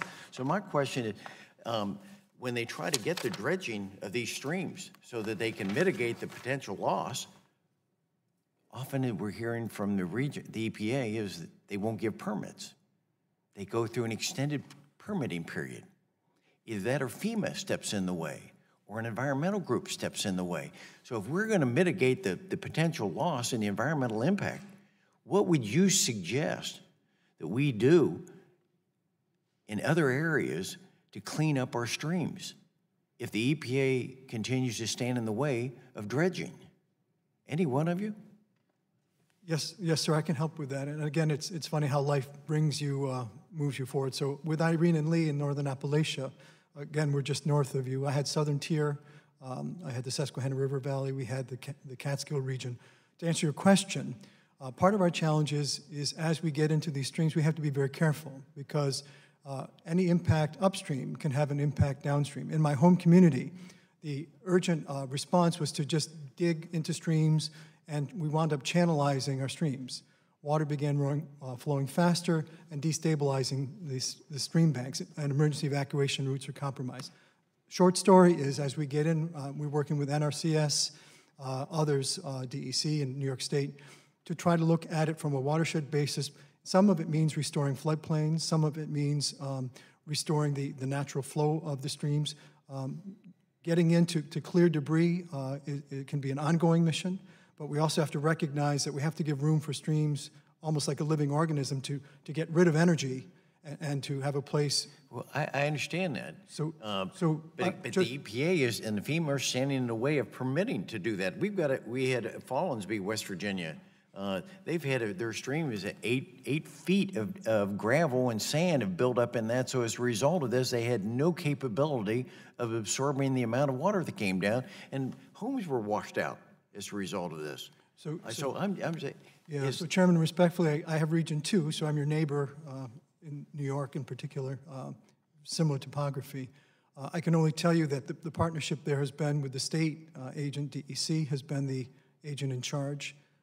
EPA has worked. the state keeps blaming the federal government. Where are we supposed to get through this so that we can mitigate the potential loss? We can eliminate a lot of these damages and the environmental impact if we could clean our streams out. But if other people keep blaming Region 3, is there something you can suggest? Is it happening in other areas that you're seeing a more successful relationship to dredge these Congressman, if I streams? may, what I'd like to do with your permission is take your information back to our headquarters. Please. See if we could research this issue for you. Please. The other has to do also when Rick Perry said that hitting a Category 4 had such devastating effect on the petrochemical industry, and has been suggesting that we build a secondary facility in Appalachia with a ethane storage facility in the north central, eastern Ohio, and western Pennsylvania. As a result, maybe we wouldn't have such loss of product if we had something other. So I really appreciate the fact that the commissioner and Pruitt all are working together to try to find a secondary source on this supply. I think it would eliminate some of the problem, because we know that when that hit, Hurricane Harvey hit, out of the 23 cracker facilities in the Houston area, 17 went down. So as a result, it had that ripple effect all across the country that people couldn't get resin supplies, and companies had to reduce their workforce as a result of it. So I'm hoping that we can continue to learn from this problem that has occurred and how we can have a secondary source, and we're not going to have both environmental impact and economic impact. I yield back. Gentleman's time expired. Chair, and I recognize the gentleman from California, Mr. Peters, for 5 minutes. Thank you, Mr. Chairman, and thanks to the witnesses for being here. You know, I think I spend a lot of time when I see these awful disasters come. They obviously cause a lot of dislocation and tragedy. They also cost us a ton of money at the federal government for cleanup. And I think a lot about what you might have learned as part of the cleanup that you might advise us to invest in ahead of time. So what are the things that maybe you've observed that you think, boy, if the federal government had invested in this beforehand, we would have saved a lot of money in the long run? Anything in general that you gentlemen saw, maybe Dr. Shaw? Yes, thank you. Certainly, that's part of what we have an ongoing process of trying to do the lessons learned, and to that end, we're in our second week of our after-action review to learn the right lessons from this. Part of what I think addresses your question is the fact that the governor's put together a commission to rebuild Texas, and part of what we're looking at there is identifying what are those resilience issues, opportunities, and needs, both to build back infrastructure, but also what do you do, what is that next step you would do if you had additional funds or funds Do you have anything available? in particular in mind right now? There are things like several, sometimes it's a reservoir, a retention systems. We have dikes and levee systems that have been proposed and often are waiting on funding. Okay. And so there are projects that have been approved and are just waiting on funding that would help to mitigate some of those flood issues. So those sorts of things are obvious, and so we're trying to put together a better holistic package of what it looks like statewide, but especially in the Hurricane Harvey impacted area. That seems wise to me. Before I leave you, Dr. Shaw, have you had, we've had a lot of, we've had issues with massive sewer spills that have flowed and come from Tijuana up into San Diego, which I represent. I wanted to see if you've had any experience in dealing with clean water and health issues with the CDC or FDA in connection with the issues you face in Texas. How's that been? No? Not specifically with CDC and FDA. We partner obviously with EPA very closely on our water quality issues, but I've not had experiences with CDC and FDA on those issues. Maybe, Mr. Lopez, if you had any general responses to that question about Puerto Rico. I had a specific one, but any general thoughts about what resiliency the federal government might be involved in building in so that we don't face the quantity of destruction that we saw this time, next time the winds Thank you, blow? Congressman. And again, we mentioned a little bit about flexibility with funding to ensure that as rebuild occurs or as we move forward, because recognize that once we leave the response mode, we head into recovery. And that's going to be a very long conversation. And for any of my colleagues here, we know that that's not just months, that may be years. And that may include additional rebuilding, reinvestment flexibility of funding. The other thing, and I was discussing with my colleague, my deputy, Ms. McCabe, is the issue of in that case, having resources available or pre-positioned, having, because of their isolation, having resources pre-positioned would be very helpful. Let me go back a step, because I think you're still framing the response issue. We're very raw there. Yes, give me an example of something that I just read about, which is Tesla restoring power to the Children's Hospital in Puerto Rico with a solar and storage project. Now, it seems to me, I think that Puerto Rico burns bunker fuel, which is a logistical issue. You've got to get that. You got to get there, and obviously, it speaks to the age of the power plant. You've got, I'm sure you got grid issues that are affected by the wind. But it does seem to me, what I noticed in Puerto Rico was after the storms stopped, the sun was shining. And had there been distributed energy through solar, so smart solar investments, things like hospitals would be up online ahead of time. I would certainly suggest that's something we ought to be thinking about in these island places, which are so isolated. You can't just send a truck of bunker fuel out there. Had we invested in solar in some of these facilities, particularly around the critical infrastructure like hospitals, the Children's Hospital, ahead of time, I think a lot of these people wouldn't have been affected in the same tragic ways. And I guess maybe I'd turn to Mr. Glenn and Mr. Coleman. Do you have any sort of lessons learned in terms of pre-disaster investments we might be considering right now, so that next time this happens, we won't be so on our heels? Well, and I'm fairly new to the federal government. I've been here 2 months, and Welcome. prior to that in the private sector. Thank you. I'm enjoying it. I enjoy it sometimes.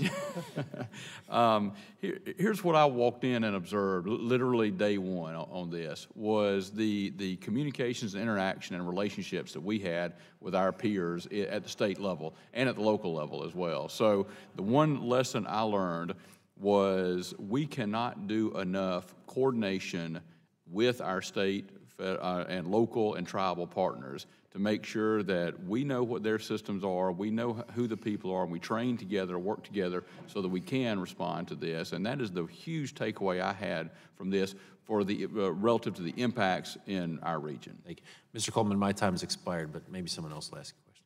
Thank you. I yield back. Gentleman yields back his time, Chair, and I recognize the gentleman from Houston, Texas, Mr. Olson, for 5 minutes. I thank the chair. I'd like to start out with a point of personal privilege. Yesterday we found out Not again. Found out that a fellow Texan, this is good, not good, but sad. A fellow Texan, Gene Green, announced this will be his last term in Congress. He's a dear friend, great Texan. We'll miss you, but thank you for your service, my friend. Welcome to our 4 witnesses. A special Texas Aggie howdy to Chairman Shaw. And my question will be for you, Chairman Shaw, and you, Mr. Coleman. First of all, could both of you talk about the sorts of hazards you saw in the Houston area and all the area impacted by Harvey after Harvey left? I know, for example, we had some pretty foul water that threatened with bacterial infections, and we had debris piles that were magnets, as mentioned, snakes, rats, other animals. In fact, a young girl lives in Texas 22 in Santa Plantation, was out working in Wharton, was bit by a copperhead snake in a pile of wet, soaked clothes. So my question is, did we learn anything about how to respond to these threats with Harvey, or was it just a larger scale of what you know you have to deal with when a storm hits like Harvey did? Thank you, Congressman. Certainly, with regard to this event, it is a lot of the issues you see are common to a flood event, but uncommon from the nature of the magnitude and the breadth of impacted area. So with regard to floodwaters, anytime we have floodwaters that are going to inundate wastewater treatment plants, you're going to have bacterial contamination, and that's why our response cooperatively with EPA was to provide information about how to deal with contamination from floodwater. With regard to the debris, certainly the magnitude of the debris is a challenge, and it's exacerbated because of the fact that you have waste haulers, for example, that may have contracts up and down the coast, and when you have the impact area is up and down the coast, you don't have enough resources there potentially to respond in a timely manner, and it's just 30+ million cubic yards of debris is an awful lot of debris to deal with. And I would just add that during a natural disaster or any type of disaster, there are many, many hazards. Our goal really is to inform the public very quickly of how they can best protect themselves while they are also trying to restore and recover their own property. With regards to floodwaters, we really advise people to minimize their exposure because the waters are contaminated and there are many hazards associated with that. You mentioned some of the other things. People have to really wear protective equipment and be completely vigilant as they work on their individual property to restore that. And that's very, very important. And we work closely with our state and local partners to make sure that that information is put into the hands of every individual so that they understand what they have to deal with. You mentioned the constant threats out there. For example, a first responder in Missouri City had flesh-eating virus. Somehow it got into he had a small cut probably from working through a debris field and got exposed to that virus. So thank you for getting ahead of the curve. And you guys mentioned, I think if I quote you correctly, Mr. Coleman, you said the coordination between you and Dr. Shaw was, quote, exceptional. And I think it was on the ground. That's my opinion as well. But I'm concerned. You said you prepare for that with exercise after exercise with TCEQ. How do you do that with a storm like Harvey, a big storm like that? And also, how about with 3 storms? You have Irma and Maria hitting at the same time. Can you coordinate with different regions as opposed to just TCEQ? I mean, boy, that's a big challenge, isn't it? Yes, sir. It is a big challenge. We work very closely. There's an annual hurricane exercise that the state organizes that involves EPA, the Corps of Engineers, other state agencies as well, where we really go through the game planning as to who does what, making sure we have all of the proper contact information, everybody knows what their lane is and what capabilities that they bring to the table. So we participate in that.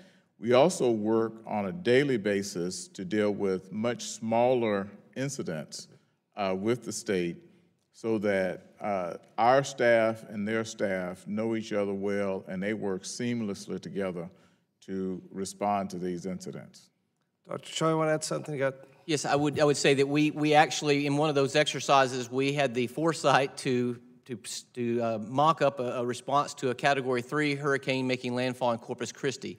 Harvey was a 4, making landfall just north of Corpus Christi, but it points out the fact, and the way I usually characterize the importance of these exercises is we need to make sure that whenever we show up for the real thing, we're not making introductions to our colleagues and counterparts in other agencies. We already know who they are. We know them by face and by name, and so those exercises are priceless so that we can hit the ground running, not having to make introductions to try to figure out a game plan. We already have the game plan. We've already practiced it. We begin implementation. Thank you, Mr. Chairman. I notice my time's expired. I'll close by saying at 9:54 this morning, all 4 witnesses confirmed they are happy my Houston Astros won the World Series title. I yield back.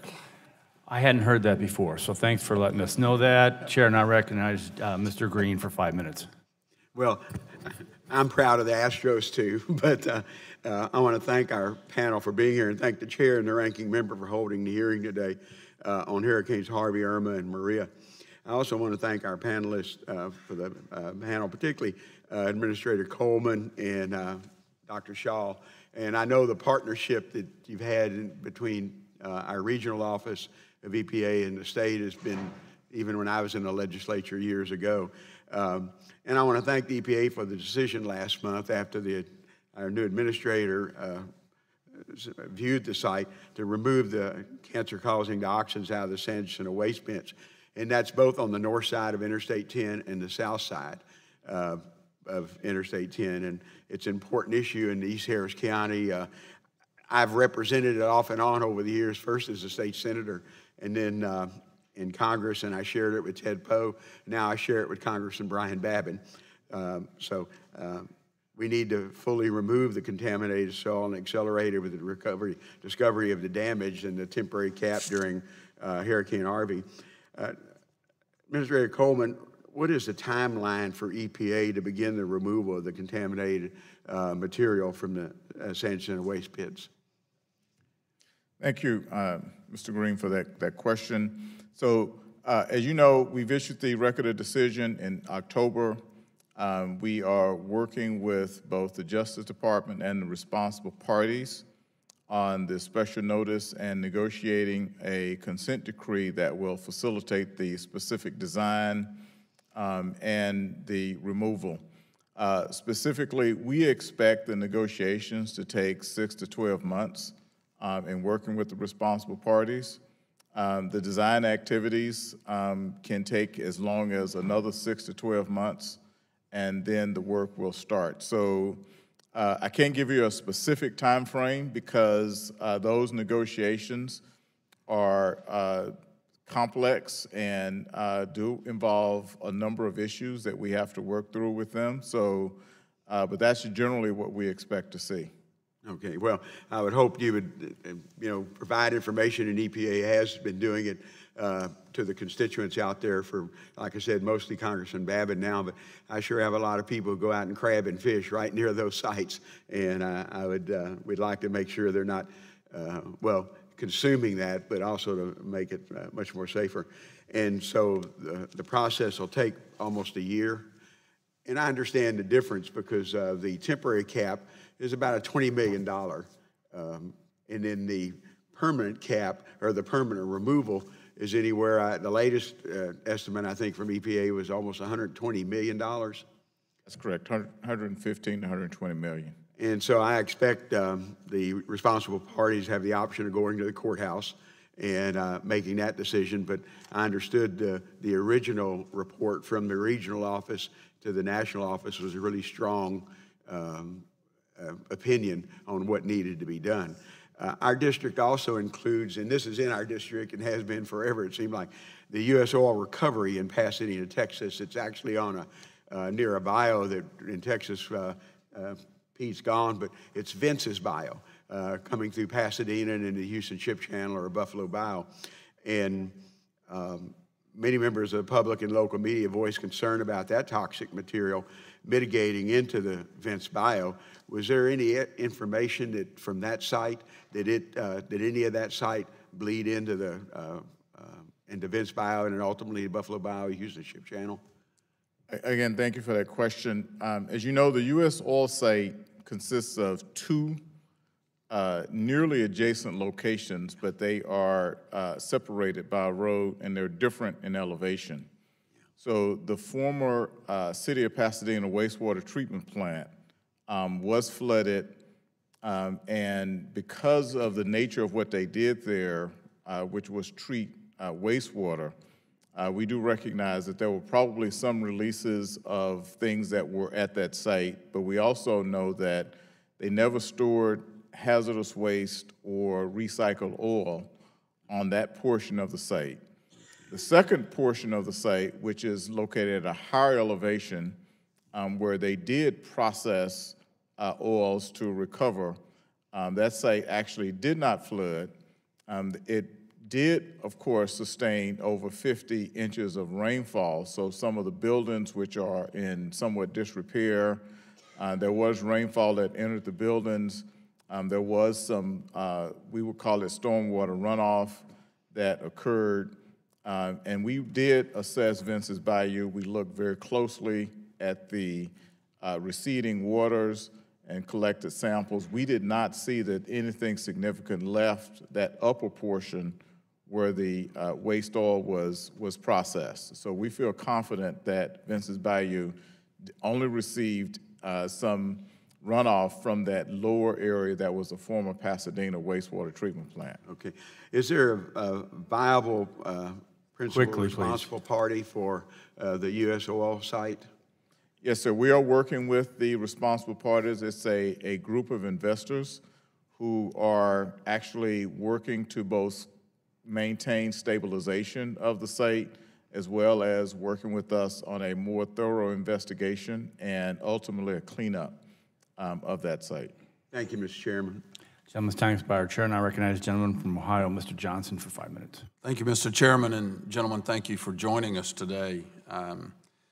Mr. Lopez, prior to the hurricanes hitting Puerto Rico this season, most people would have characterized the municipal solid waste landfills as a mess, even on a good day. with 19 of the 29 landfills operating out of compliance with federal law. So what's the status of the landfills in the wake of the hurricanes today? So the landfill status, of course, as you mentioned, we had challenges and continue to be challenges on the island.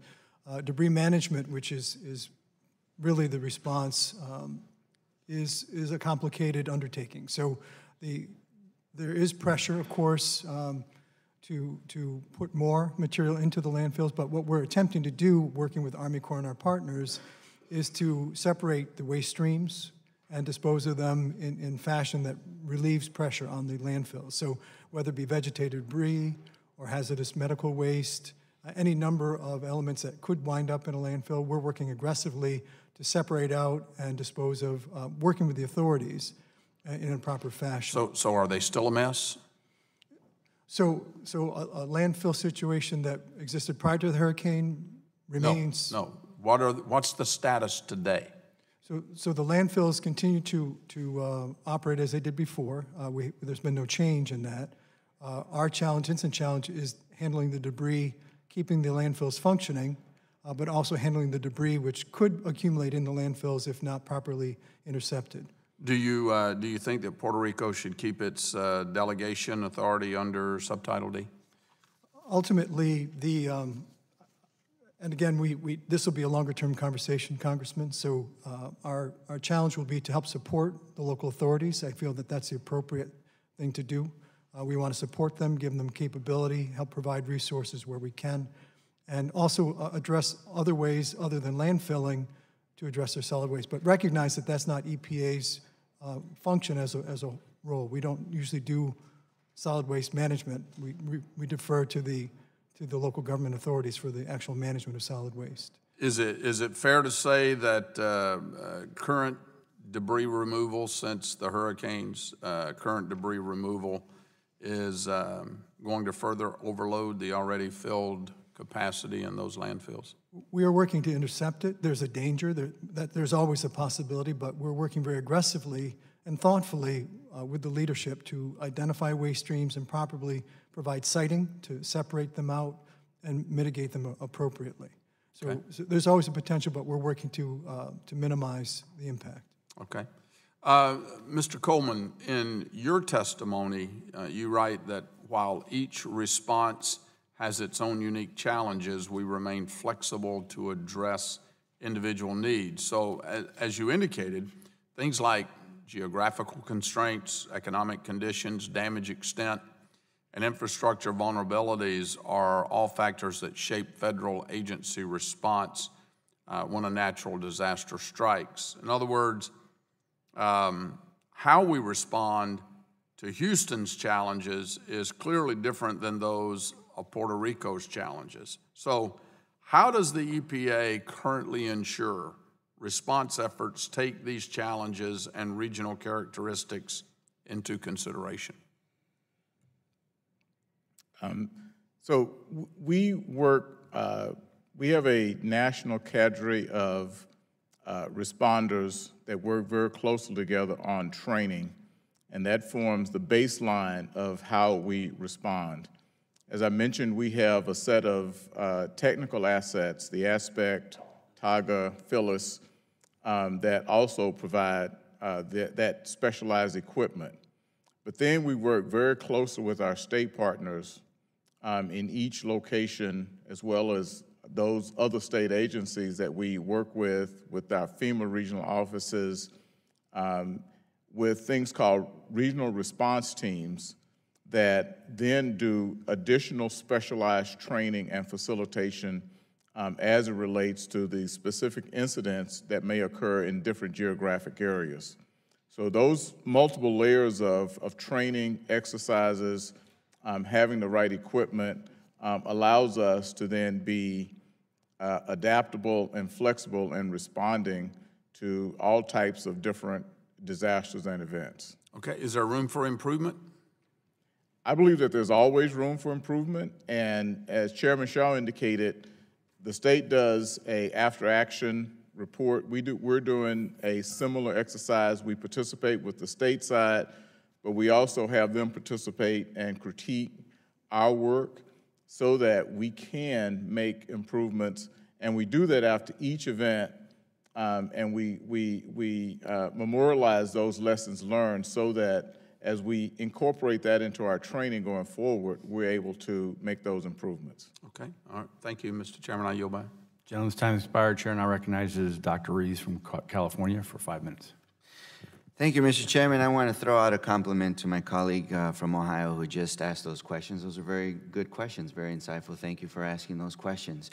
I want to continue on that line in terms of coordination and some local flexibility problems that I saw when I went to Puerto Rico myself. That was an unscripted visit. I went on my own accord, and I visited a lot of locations impromptu so I can get the real story and not the script that folks would like to give you. And I had great assistance when I was on the ground as well. And by way of background, I'm an emergency medicine physician trained in public health and also trained in humanitarian disaster response from the Harvard Humanitarian Initiative and other locations. We talked about coordination. Let me just ask an open-ended question. Mr. Lopez, who's running the show down in Puerto Rico? Who's really in charge? So understandably, we are under a command and control structure, as we mentioned. Again, FEMA makes the mission assignments. Okay. So mission assignments are handed out by FEMA. So you would say FEMA's in charge? Through our command and control structure. That's, again, as we interact, we take mission assignments from FEMA. Okay. And we work with our headquarters and our regional offices for support. Okay, and how are you coordinated? Where, like, how does that information get down to the EPA folks that are in the field? So we have a command and control structure, and in our region we have an incident coordinator. Yes, and where is that incident coordinator located? He's in Edison, New Jersey. But we also have In New staff. Jersey. We also have staff, and this is critical for Puerto Rico. We also have staff embedded on the island. So Where exactly are they embedded? Guaynaba.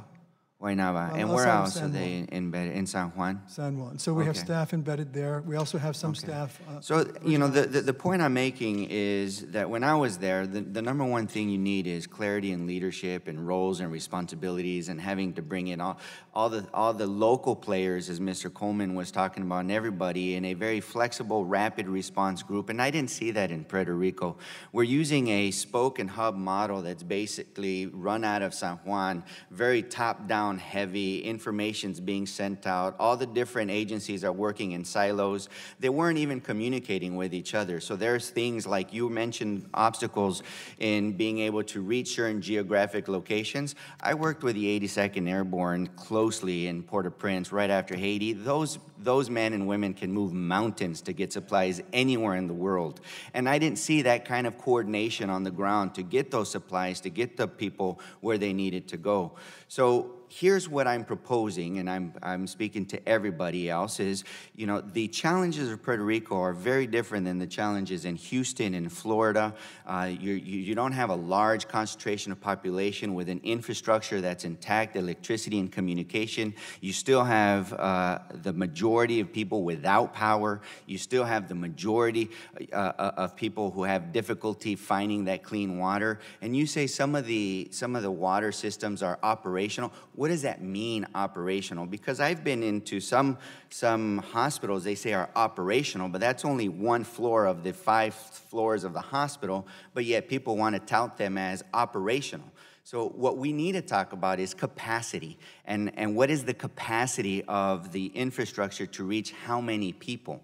Oftentimes, gentlemen, we get the reports of how many people on the ground, how many water bottles, how many systems, but that is not the way that you manage or that you count accountability in a disaster response. We have to talk about capacity. So what is the capacity of the different agencies and the different infrastructure systems to provide the much needed services? And you're right, Mr. Lopez, agua es vida. Water is life. And so tell me, is there a water task force in Puerto Rico with different stakeholders? And where is that water task force? How is that water task force managed? And who are the stakeholders in that task force? So it's a small group. So we have, again, FEMA with mission assignment, our offices.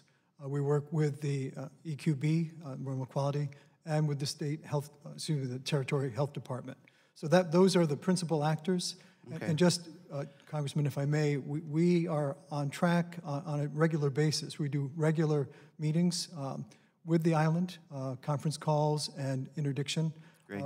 My proposal is to have field command posts with all the different stakeholders to address local issues with local mayors and NGOs and the Puerto Rican government, the federal government, and other agencies working together. Pretty much what Mr. Coleman talked about that's occurring in other locations, but have that in Puerto Rico more in the field so that you can have better decision-making, coordination, and responding. Your role is to test and monitor and to track changes, but then that needs to get translated to actual implementation in a much more rapid way so that goods and repairs can be made in a transparent and a prioritized ways on the ground. And so that's, my time's up. So that's my recommendation, given my experience, and I think that we need to move forward in trying to implement some of those.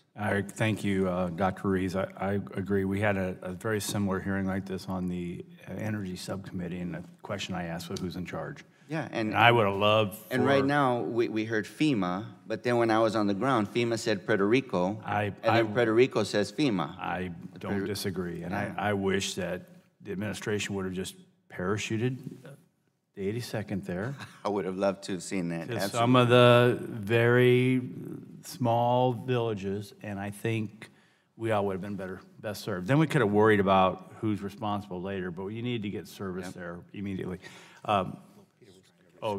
So, Chairman, if I just briefly too, and not last but not least, there is a joint field operations center there, and we do have EPA incident commanders, and we have branch leaders in Puerto Rico. So there is an incident command center there. Those other agencies are embedded, but... See, when you say that, though, Puerto Rico's big. You know, and you leave us with the impression that it's somewhere, but where exactly? And are they in the different municipalities? And do we have the right people working in a group out in the field in those different municipalities? Because when I was there, they didn't exist. FEMA told me they didn't have field command posts. DMAT did not have field command posts.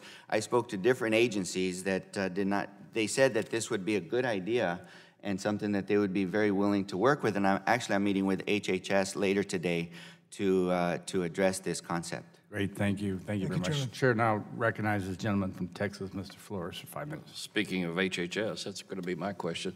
I want to thank the chairman and ranking member for holding this hearing. I want to thank the panel for joining us today.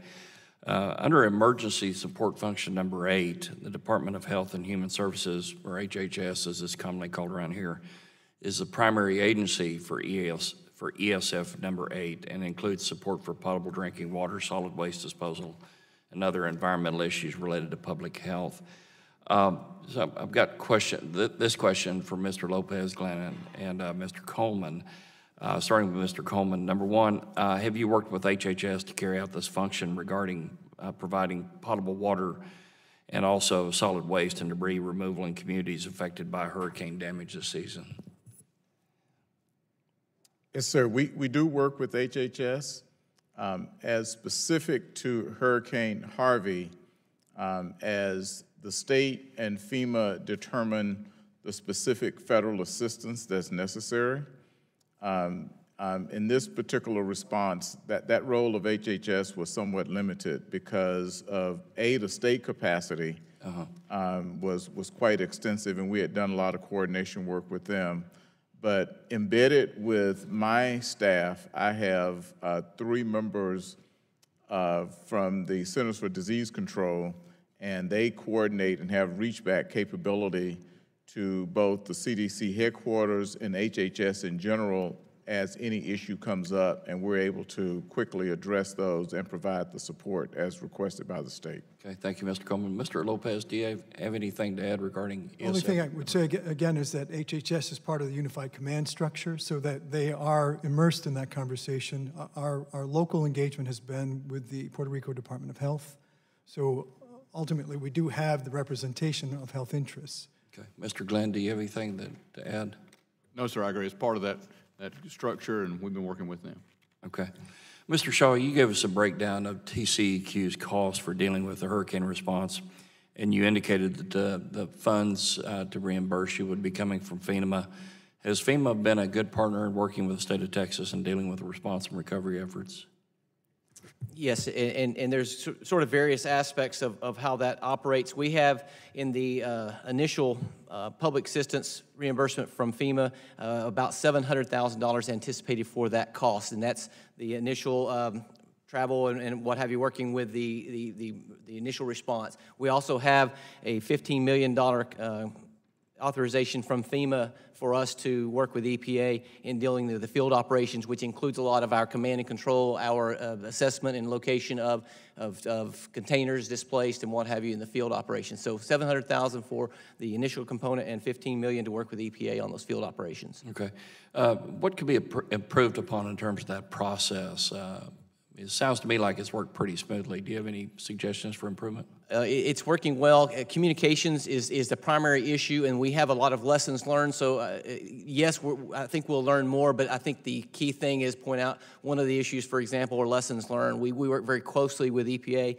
In this event, we were able to very quickly deal with things such as fuel waivers that took weeks in past events and took hours in this event, and that allowed us to focus on those critical issues, making sure we got water, wastewater, and immediate harm issues addressed quickly. Okay.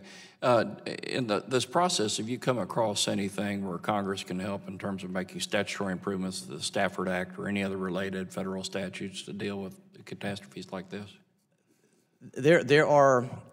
There is room for improvement, and the challenges, quite frankly, Congressman, are going to be those trade-offs because, as you look at, and this is sort of outside of my lane, but one example is dealing with the repairs on the recovery side of that to homes, for example, and I think there's opportunities to be able to get that done much more quickly and to do permanent repairs as opposed to something that's temporary. Mm-hmm. The reason that I'm interested in that is because getting those folks back into their homes has such a huge health and environmental impact, because the longer it takes to get those homes repaired, the longer you have those health issues associated with debris, with people that are outside or displaced from their housing, and then the economics associated with all those. So there are room for improvement. A lot of those have to do with making sure that Congress is making the types of decisions about how to improve the efficiency of getting those repairs done, as well as making sure that they're ensuring that those funds are expended properly, and you avoid there's going to be a foul play involved, and that becomes a huge issue, is how much you balance making sure you get the funds out there, but you minimize the money that's fraudulently spent. Okay. Thank you for your responses. Again, I thank the panel for joining us. I yield back the balance of my time. Gentleman yields back. Chair now recognizes the gentlelady from Colorado, Ms. DeGette, for 5 minutes. Thank you so much, Mr. Chairman, and thanks to the witnesses for coming. Mr. Glenn, before Hurricane Irma, you and the other leaders in Region 4 increased staffing of the Regional Emergency Operations Center. You deployed on-scene coordinators to the State Emergency Operations Center, and you provided a Region 4 liaison to the FEMA Regional Coordination Center. Is that right? Yes, ma'am. And can you estimate how many senior leaders were deployed prior to the hurricane's landfall? Prior to the landfall, as far as our executive leadership, I myself went down, and then we had 2 other senior leaders that worked directly for me. Went to South Florida, and then some individuals from headquarters were also down in Florida. Okay. Were you the most senior person down there before landfall, or was there someone more senior to you? No, prior to landfall, I was the most senior person in Region 4 now. Okay, and you know, it's like Mr. Coleman was saying, there was a lot of coordination with the state and local officials down there. Is that right? Absolutely, yes, ma'am. So, Mr. Lopez, I know you didn't arrive on the scene till September 28th, but I want to ask you the same question, if you know.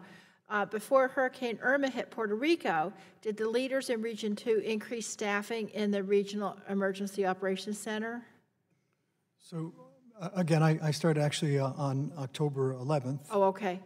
But so do you know what kind of staffing was increased? I'd have to get back with you for detail. I have some assessments, but I don't want to be inappropriate with my response. So I'd be happy to respond. And so the questions, you'll probably need to get back to me on the staffing, the on-site coordinators, and who the senior leaders were who were there prior to landfill.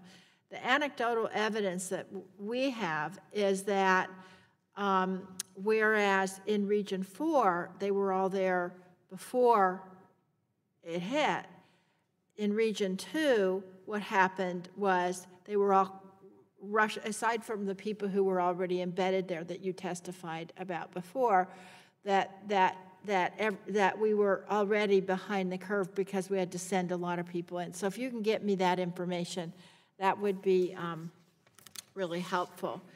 And I want to ask you again to continue, Mr. Glenn.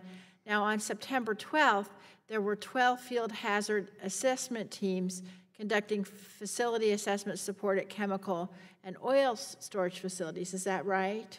Yes, ma'am. Now, Mr. Lopez, do you know how many field hazard assessment teams were operating in Puerto Rico and the U.S. Virgin Islands 2 days after Irma made landfall? I can't tell you the number of teams, but I can tell you that teams were on the ground. So you don't, can you get me that answer, get please, you of the number? The number, of course. And how about Maria? Same thing? I'll have to get you the same thing. Again, the sites, as I mentioned in my testimony, were assessed prior and afterwards. So there have been assessments ongoing, but I can't tell you the number. Right, but again, you know, in Region 4, they had 12 teams on the ground 2 days after. So what I want to know, and as several of my colleagues on both sides of the aisle have said, is Puerto Rico is a lot larger physically and more complex because of transportation needs and other issues. So I'm just wondering, 2 days after the landfall in Puerto Rico and the U.S. Virgin Islands, how many teams did we have and what were they doing? Now, Mr. Lopez, I bet you can't answer this either.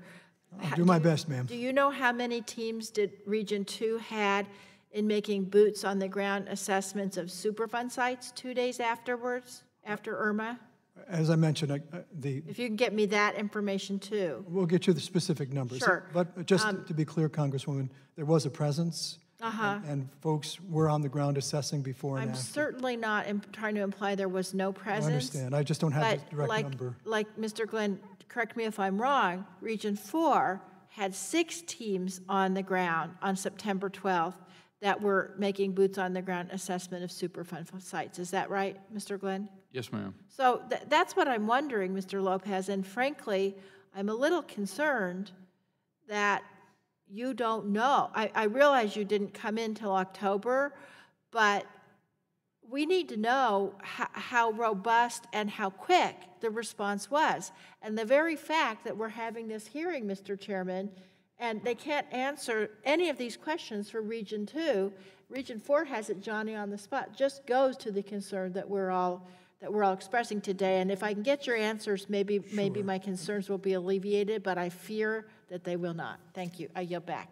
Generally yields back our time, and I thank you for those questions. It just goes to my point of a standard operating procedure and why our region's different when there is a disaster heading in a certain area. Why is it one thing in one region and another thing in another region? Right. So thank you very much. Chair recognizes the gentleman from North Carolina, Mr. Hudson, for 5 minutes. Thank you, Mr. Chairman, and thank you to all the witnesses for being here today. Mr. Glenn, I particularly want to say welcome to you. Obviously, Region 4 includes my home state of North Carolina. I look forward to getting to know you better and working with you in the future. While the damage in Puerto Rico and the U.S. Virgin Islands is significant, Region 4, including Florida, sustained substantial damage from Hurricane Irma on the heels of rebuilding after the 2016 hurricane season. There were several reports after Hurricane Irma of issues with drinking water systems and several communities under boil water advisories. What is the status, Mr. Glenn, of drinking water systems in Region 4? Are there still people without access to safe drinking water? The information I have is that all drinking water systems are operational in Region 4. We're not aware of any people served by a system that are without access to potable drinking water. Great. What about right after the storm? How did the drinking systems fare during the hurricane? Well, as you know, anytime a storm like this comes through, it has impacts, has immediate impacts. And so almost every municipality that was in the path of the storm did experience some type of impact at varying levels. As the impact you've heard today, physical damage, power outages, personnel, chemical supply interruptions, and the like. So almost every system was impacted. But in terms of water systems, drinking systems? Yes, sir, drinking systems. correct. And, just on your assessment, are there any improvements to the drinking water systems that we could look at to help in future situations like this? Well, as you know, we operate under the permission and authority of the Stafford Act, and we'll continue to do so and fulfill whatever authorizations are provided for in that act. Gotcha. For everybody on the panel, in June 2016, the National Infrastructure Advisory Councils recommended FEMA consolidate federal emergency response roles and responsibilities for water into a single ESF within the annex of the National Response Framework to improve coordination and reduce confusion and improve information sharing and communication. The 2016 recommendation repeats an NIAC recommendation from 2009 that declared DHS should elevate water services to its own ESF within the NRF to achieve higher prioritization of water systems during emergency response. I'd open this up to at least everyone from FEMA, and Dr. Shaw, you're welcome to join in too, but do you believe making this change is a wise move? I'd ask the FEMA regional folks to chime in. So with regards to that recommendation, we think that, in my personal experience, is that water infrastructure is extraordinarily important. It essentially sets the basis for when people can repopulate an area.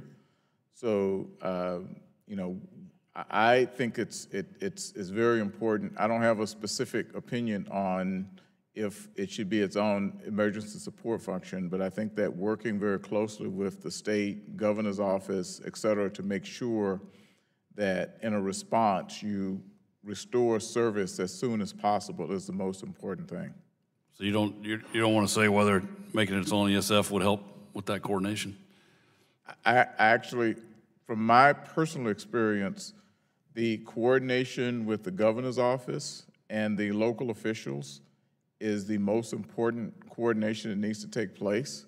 And when that takes place, you're able to actually get the right equipment, infrastructure, support to bring those systems back online. Gotcha. Dr. Shaw, I see you're chomping at the bit, please.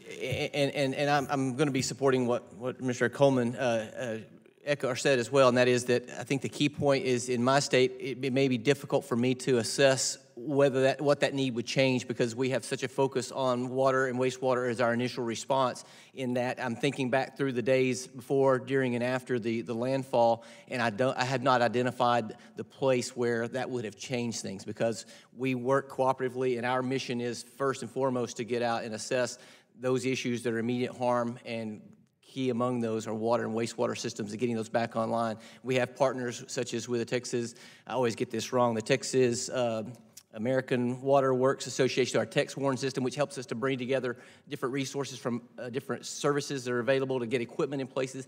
Those things are all working very well, and so my only concern with changes is making sure we don't lose what's working well because it's working well in the state of Texas. Obviously, you want it quicker, but those are tweaks as opposed to major overhauls. Gotcha. I've got a little over 10 seconds. Do either Lopez or Glenn, do you have an alternate opinion? Just to reinforce, I was a local official, and I was also on the ground during Irene and Lee. The issue of communication is really the critical issue. So whether it's a single function or coordinated function, you really need to be in the heads of the plant operators who know exactly what they need and how to get up and running. So if you can penetrate to that level quickly, that's really what you need. Mr. Chairman, my time's expired. I'll yield back. Thank you. Gentleman yields back his time. We want to thank you as a panel. You can tell we know you've traveled far and there's still a lot of work to do, and so we're very appreciative of your efforts. And there are some members who've asked questions for you to respond. If you can do so in a timely manner, that would also be appreciated. Thank you for what you do, and now go back to your regions and get to work. And with that, we'll dismiss this panel and ask for the second panel to join.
Okay, vámonos, let's go.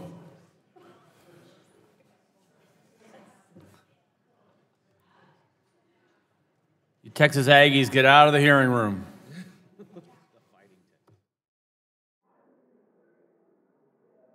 Olson, let's go. Hallway.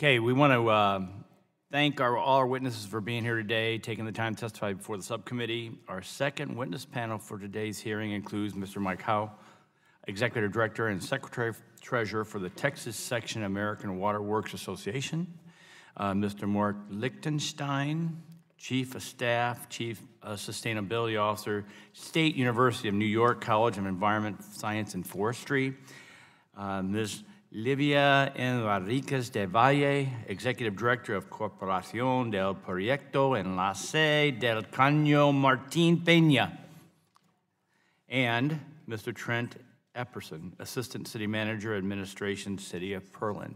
So you were able to be here for the, obviously the first panel, and this will be a smaller group. It's still as important as we get your statements into the record.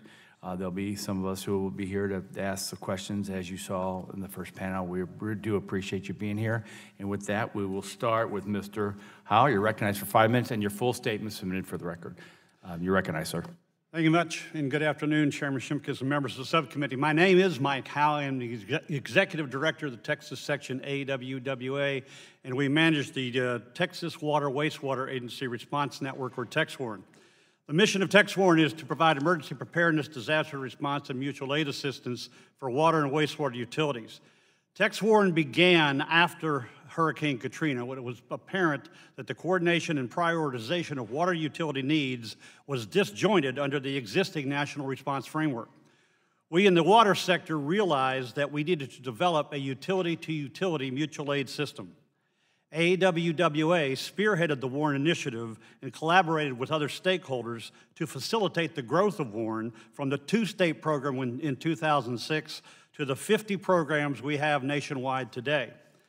Membership in TexWARN is free and is available to all public and private utilities in Texas, making it the largest utility-to-utility mutual aid program in the country, with more than 1,200 utility members that provide services to 78% of the population of the state of Texas.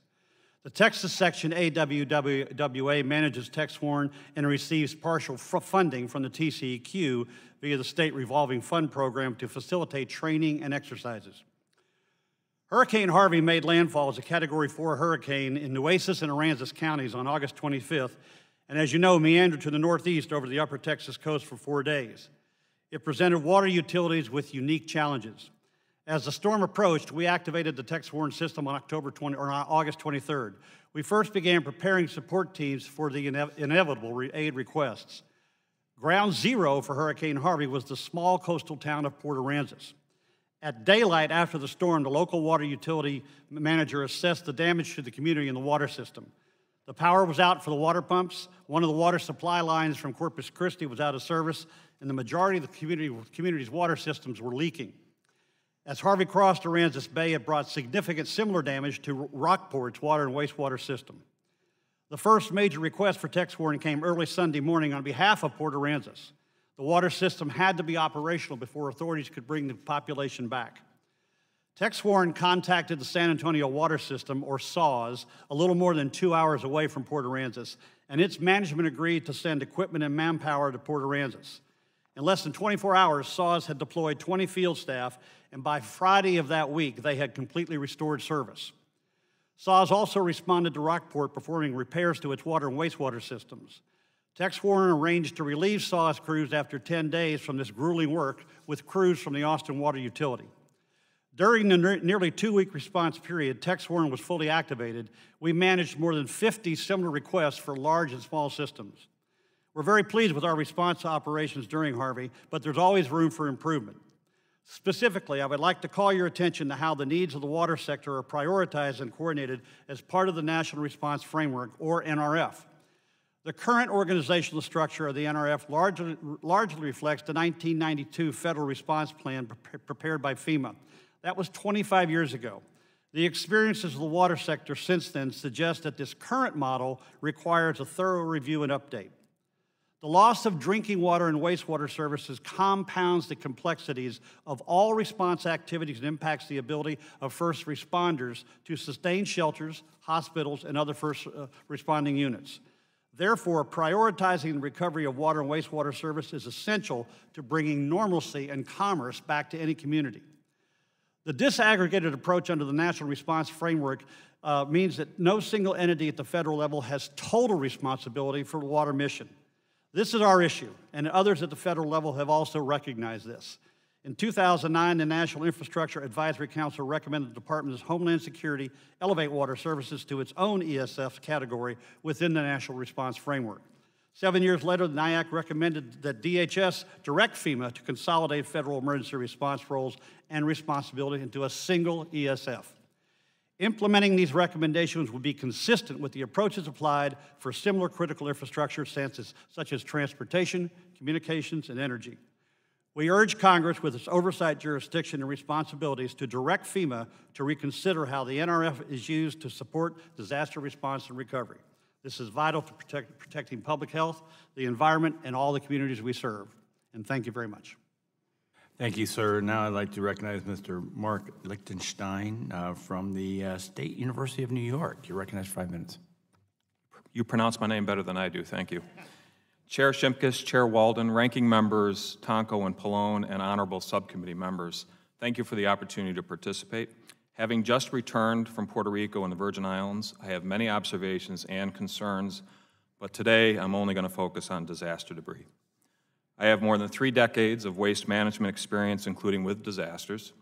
I am employed by the State University of New York College of Environmental Science and Forestry, ESF, in Syracuse, a different ESF than we've been talking about. As immediate past president of the National Recycling Coalition, I helped create a task force on sustainable disaster debris management immediately after Harvey. I've helped address issues in the islands since 2009, working with colleagues like my partner to the left, and I am a member of the board for Island Green, a U.S. Virgin Islands nonprofit. I've been working with local people to devise a sustainable approach for the storm debris. Some U.S. government responders are appreciated. However, there is concern from some residents and other experts regarding the potential ecological and human health impacts of a disaster debris management method of choice of the Army Corps of Engineers, air curtain incineration. ACI is a past practice of FEMA and the Corps in these situations, and they have proposed it for the Virgin Islands and possibly Puerto Rico as well.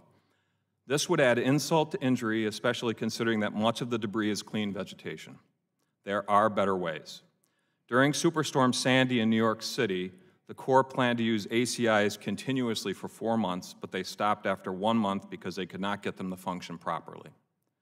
Air quality was exceeded during days of high humidity, and this was November in New York City.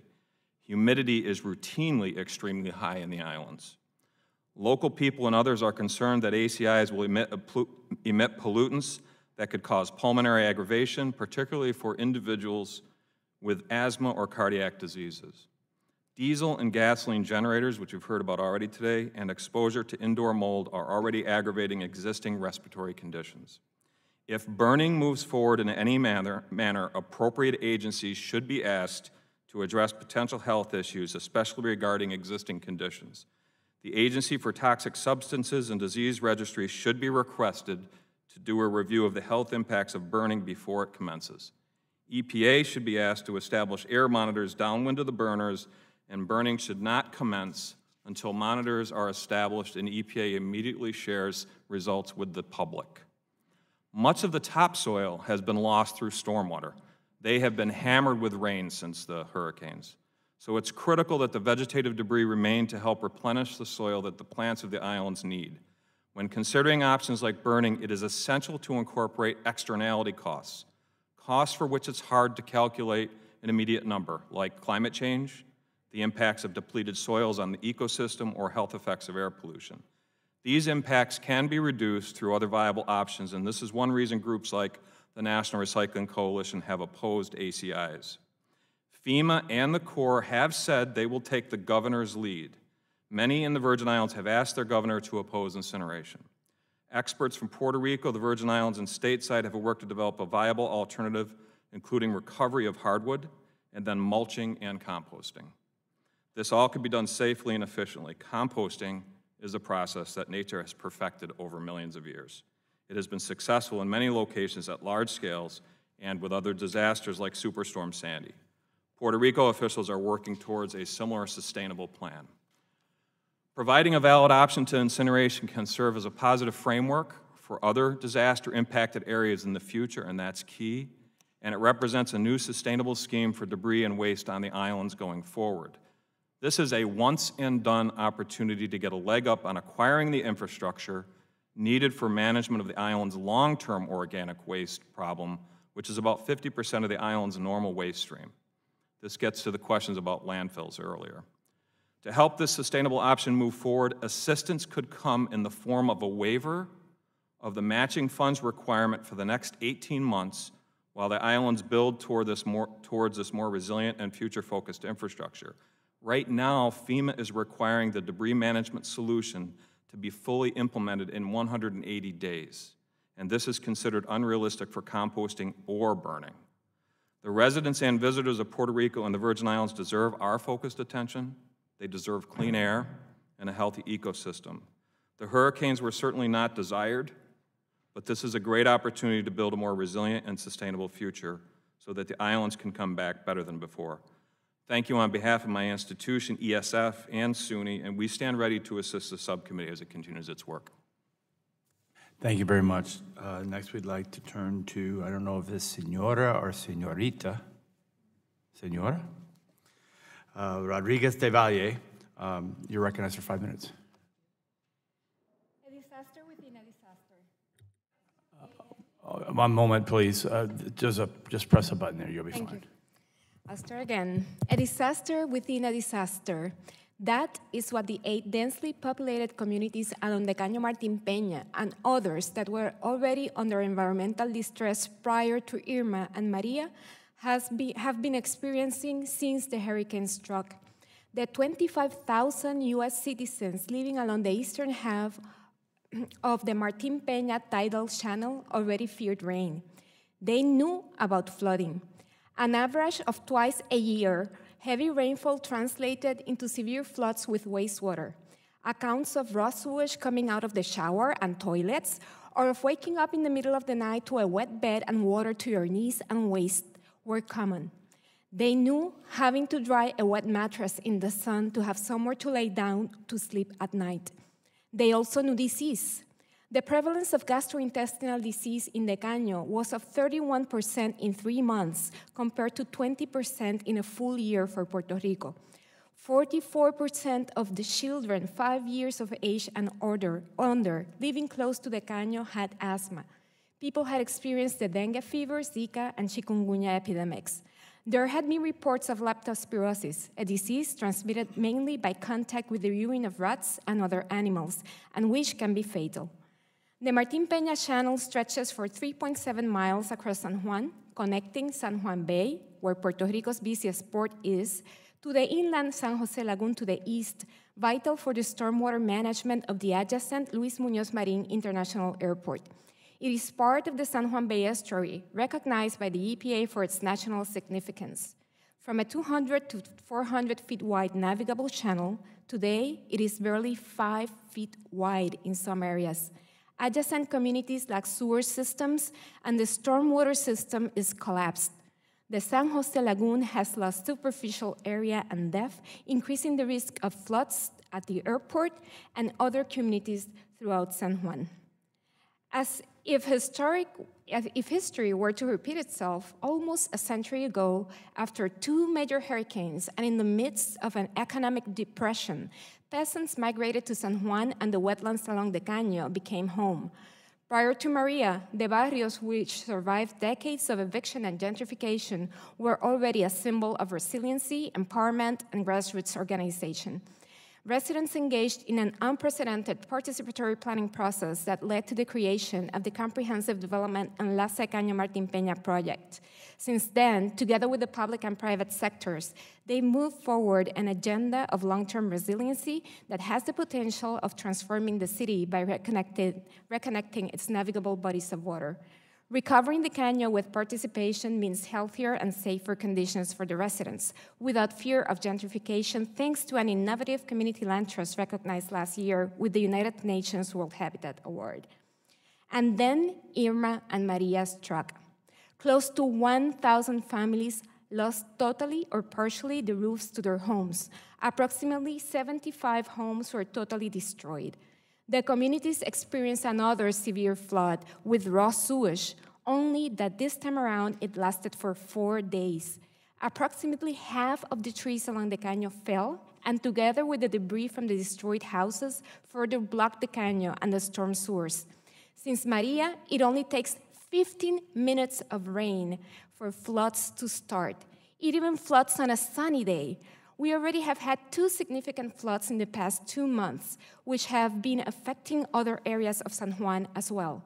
Since Maria, water quality throughout the estuary has significantly worsened. The disturbance of the Caño and uncollected debris from streets caused a rat infestation and augmented the risk of mosquito-borne diseases. Alligators are approaching people's homes. Tarps and core-installed blue roofs are already in place. However, there is mold and water filtration. 15 years of organizing allowed for Enlace, the grassroots G8, and the Land Trust to work with partners and bring aid. However, the crisis is far from over. Now, imagine living in a state of never-ending crisis and trauma. Whole families sleeping on the floor, on the one room that does not get wet, after sleeping under the rain for many days in the capital city of Puerto Rico, San Juan. Using federal recovery funds to support initiatives like Enlace Caño Martín Peña project presents a unique opportunity for an emblematic recovery process that increases Puerto Rico's long-term resiliency and sound economic development. Investing in the ecosystem restoration of the Caño, infrastructure, and related acquisitions and relocation supports equitable development and participatory democracy. There is already a credible and proven institutional and policy framework in place, an engaged community and partners, shovel-ready projects, and NEPA compliance for the ecosystem restoration piece elaborated under the Water Resources Development Act of 2007. Due to the current crisis, the Caño cannot keep waiting for ordinary processes to occur. At a time of severe political, economic, fiscal, and financial challenges, support from the U.S. federal government is crucial. That is why I urge Congress to pursue the inclusion of this project and all of its components in any upcoming disaster recovery bill for Puerto Rico.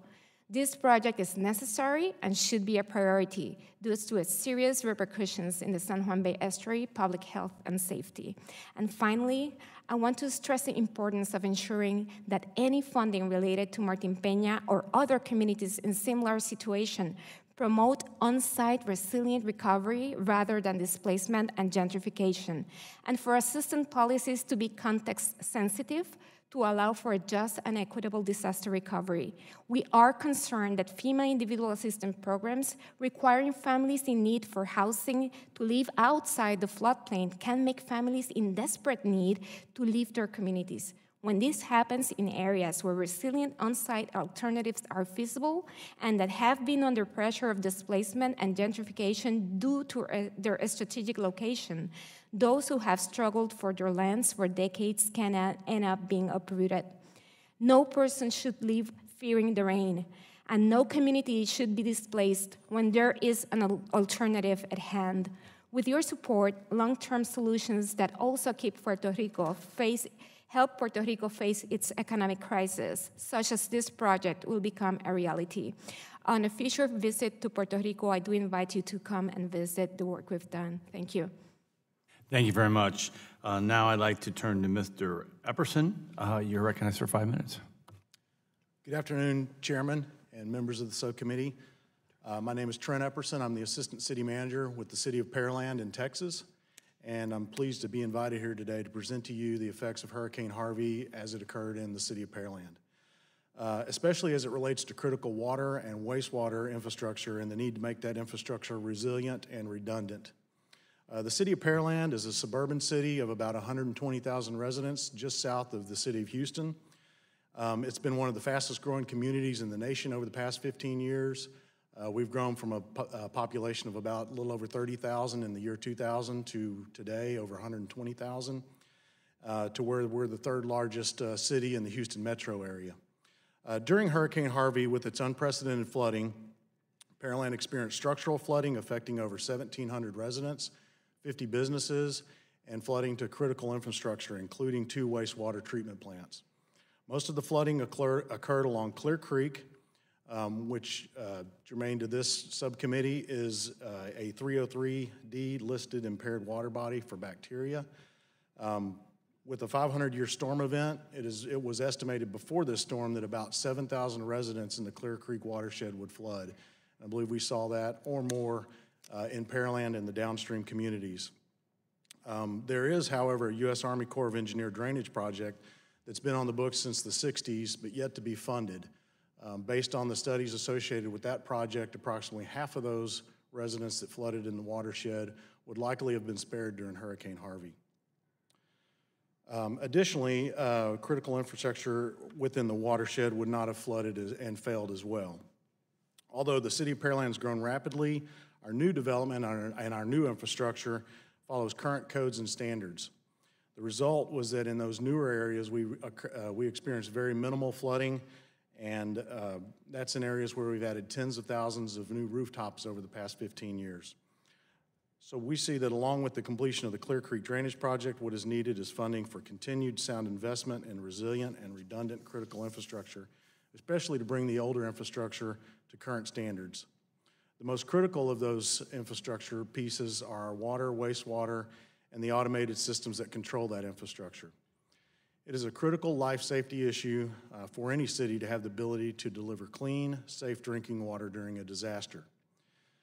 For Pearland, this critical infrastructure must have adequate generator power, flood-proofing, and adequate elevation to survive a minimum of a 500-year storm, as well as able to withstand a Category 4 hurricane winds.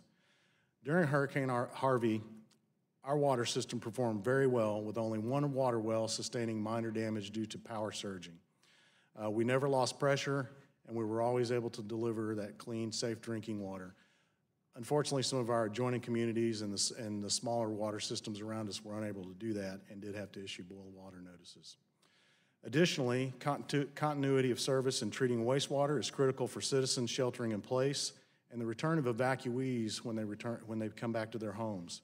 We must ensure that wastewater is adequately treated and not released during a flooding event, because that can affect the downstream water quality in our streams and bayous. In our area, wastewater facilities are often located in low-lying areas near the stream that they outfall to, making them vulnerable to flooding. And therefore, a lot of them are in need of the same resiliency and redundancy criteria applied to our drinking water facilities. During Harvey, unfortunately, our wastewater system did not fare near as well as our wastewater system. Our Longwood Wastewater Treatment Plant, which was originally built in the 1960s and is sited in one of the old oxbows of Clear Creek, was inundated with floodwaters and inoperable for up to 72 hours during the event. The estimated damage to the plant is about $1.5 million, but due to the proximity of the plant to the creek, instead of making those expensive repairs on a plant that's vulnerable to the next flood, this facility should have its flows redirected to an adequate plant to mitigate any future damage or loss of service. One final critical piece of infrastructure to our utility operations is the Supervisory Control and Data Acquisition System, or SCADA. What SCADA is it's basically a system that allows us to monitor and control our critical water and wastewater facilities remotely. These systems must be redundant and resilient to provide continuous connectivity to those facilities throughout an emergency event. SCADA is indispensable to ensure the plants and the lift stations are operational and properly functioning when we cannot reach those facilities due to high water or debris. During Hurricane Harvey, for 3 days, we could not physically access 18 wastewater lift stations, which are critical to getting the wastewater to the plants. Due to a lack of SCADA redundancy, we were also unable to monitor many of these facilities remotely. The City of Pearland, although challenged, fared relatively well through Hurricane Harvey and will recover stronger than we were before the disaster. As we rebuild, we look to ensure our critical infrastructure is able to withstand flooding, high winds, and other potential disasters. To do this, we must have adequate recovery and mitigation funding available so that we do not just rebuild our critical infrastructure to its original state, but we rebuild resilient, redundant infrastructure ready for the next disaster. Thank you, Mr. Chairman. Thank you very much. Appreciate the opening statements. I want to start by then recognizing myself for 5 minutes for a round of questioning. And I have some here prepared in front of me, but I really want to go off script a little bit. And if you hit the time too, Jerry. You sat in on the first panel, which was long with a lot of extensive questioning. And I think there was a consensus by my colleagues on both sides that maybe we're just not organized right. And I think it addresses all three of your kind of positions because, one, it deals with, you know, the debris management issue, who makes the decision, and for what purposes. Obviously, the estuary and the river systems. But we also want to make sure that if we go in this direction, how do we not, it was mentioned in the first panel, how do we not stumble on then having a centralized government get involved in things that are working, right? So let me go and turn to each one of you. And Mr. Howe, my questions were going to be totally directed to you, but I really would like everyone's response because this is kind of similar to the energy hearing where in some places there's mutual agreements and when you have states or local service areas, you can coordinate and you can send folks to. Obviously, islands, much more difficult as we saw with the energy subcommittee. So what would be a structure by which, I think your testimony is there are things that are working. Be careful not to screw those up if there was a change in essence, a change of the Stafford Act and some delineation of responsibility. In speaking to what I had spoken in my remarks on written testimony, also the issue of the multiple ESFs that water is under. Now, for lack of a better term, under the WARN program across the country, we've done a workaround. The WARN programs are utilities supporting utilities, and most of those programs are operated independently of the state regulatory agency or the state operations center, even though, as you saw from Mr. Shaw earlier, we cooperate with them directly. We are partially funded, and we're unique to this, by the way. The Texas WARN program is partially funded by the TCEQ, so we work very closely with them and the State Operations Center. But we have identified an issue that occurs in the State Operations Center because they are broadly looking at public works in the totality of it, that even though we're in touch with them and coordinating with them, they are not necessarily always paying full attention to the water and wastewater side. So during Harvey, we had situations where we would loop back to them and have conversations, and we would have to go through a complete refresh. So if I can jump in. Yeah, please. So your position is, and I'm learning these acronyms as we go through the hearing, it should be raised to an emergency support function level, and that would help. In other words, it's disaggregated now. If it was under one, then I think, as I've said to somebody before, that then those in emergency management would have the same red light flashing on water wastewater as they do on life-saving and everything else that they do, because it would be a single support function. And we know from the industry that we've always talked about three essential services, police, fire, and EMS, but without electric, water, and wastewater, the first three can't function. Okay, let me go to Mr. Lichtenstein. It's a dichotomous thing. I drove all around the islands, St. John, St. Thomas, Puerto Rico, Vieques. So need for plans ahead of time, clearly. Standard operating procedures, we talked about those earlier. But this is definitely a matrix thing. Can't be top down, it's not linear, but yet there is a critical role for the U.S. government. What I saw, this dichotomous thing, was some unbelievable local efforts of stepping up to the plate on the island of Vieques. And I don't know if you're familiar with that island, but that's an island. We used to debate it a couple of years ago all the time. Yeah. So here's a story about initiative. The U.S. Coast Guard While Maria was still kind of hanging out, the captain there used initiative and sent some cutters over to Vieques before anybody else was there for days. So how do you value that, and how do you enhance that kind of activity to help the locals? Clarity of leadership is key. Right. What I saw was lack of clarity of leadership. So this is matrixed, and it's something we're going to have to figure out how to structure, and how do you value these local people that are just stepping up to the plate. And speaking of local people, Ms. DeValier, Rodriguez DeValier. Yeah, I have to totally agree with Mark Lichtenstein's remarks. In our case, being a community in San Juan, basically right after Maria, it was the residents, the ones that took care of themselves. And the institutions that have been working with them for a very long time came in the next day, and that was the only outside help that they received in practically a month, and this was San Juan, with a lot of previously built partnerships. So the other thing that is helpful is in the case of the federal government, it was very critical for us to have people on the ground that actually were able to listen. Because sometimes you design a program that you think is going to work very well everywhere, and not necessarily all the circumstances are the same. So we were able to establish those relationships and improve dramatically the type of help that was being brought to the communities, particularly with the project of the Blue Roofs and other assistance that we finally got from FEMA and the federal government. Thank you. Let me, with my colleagues' permission, so I can get Mr. Epperson on the record. Texas, local community, how do we be careful that we're not part of the problem? And you know, we're from the federal government, we're here to help, and then we end up not being helpful. Thank you, Mr. Chairman. It is a very local response and effort from the beginning, and with the experience through Hurricane Harvey, we really could not get out, could not get in for several days where we're located. We do have other local government contacts throughout Texas that were able to send high water rescue vehicles that were able to help out. So I think that initial response, it is very local and how you have to deal with that. Now, once the floodwaters recede and we start talking about projects the enhancement projects and projects to make sure that the next time we have the high wind event or the high water event, I believe that's where we can partner with FEMA and the federal government and the other agencies. Thank you very much, and I appreciate my colleagues allowing me to go a few minutes over, and I'd like to turn to Mr. Tonko for 5 minutes. Thank you, Mr. Chair. Ms. Rodriguez DeValier, where water systems are now working in Puerto Rico, are there still concerns with water safety? Yes.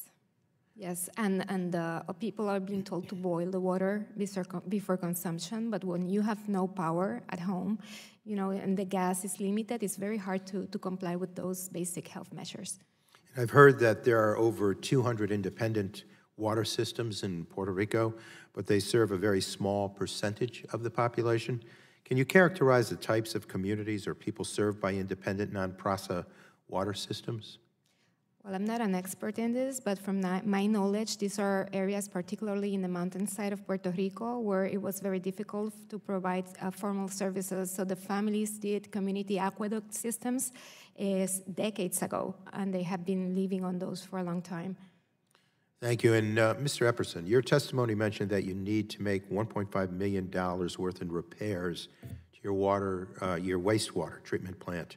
How important is it to protect your community's investment by making sure that that facility is more resilient to future flooding? I think it's very important. You know, that we do have the plant up and running with temporary repairs. Those are the more permanent repairs. And but because of the location of that plant, we really are going to look at an enhancement type project with that plant, to send those wastewater flows to one of our other plants, expand that plant, because it's situated and located in a location less vulnerable to the rising waters that we experienced at this plant. And are there currently sufficient federal funding opportunities to help communities assess and mitigate future vulnerabilities to their water supplies or water systems? I believe there are opportunities. I'm not certain that they are sufficient. You know, we're exploring what those opportunities are right now and moving through that process. Thank you. And Mr. Howe, I'm interested in how FEMA can improve its emergency support functions for the water sector. How does it compare to other critical infrastructure sectors? I think the difficulty we have is because it's spread out over multiple ESFs. There is not a nationwide or entirety of a single operating system. So it can vary from region to region, area to area.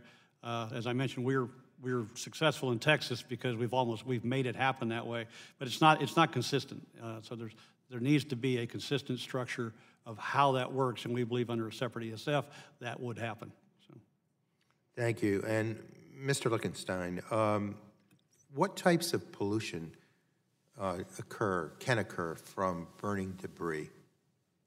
Clearly particulates or smoke, but that is the question that we want to answer. What else is happening? So if it's a lower temperature burn, and if I saw plastic tangled up with the debris, and if that's burned, you can potentially have dioxins, furans, polyaromatic hydrocarbons, and other chemicals.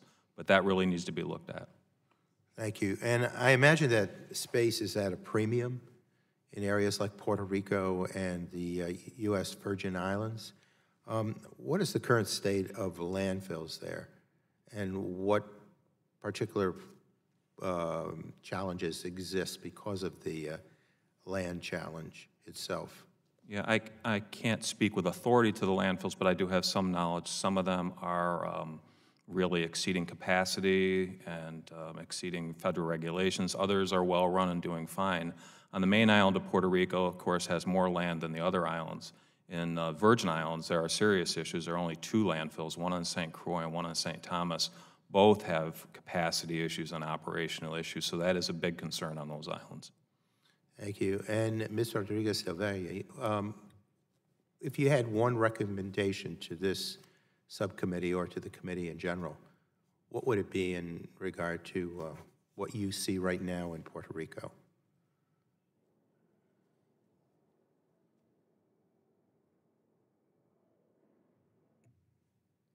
I think disasters kind of bring out the best of the society and also the institutional flaws.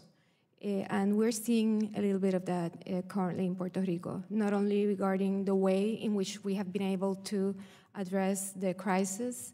It has brought the best of the Puerto Rican people and its capacity to organize and do a great job when nobody else was doing it, but it has also brought to light issues regarding the way in which disaster relief was organized, particularly during the first days.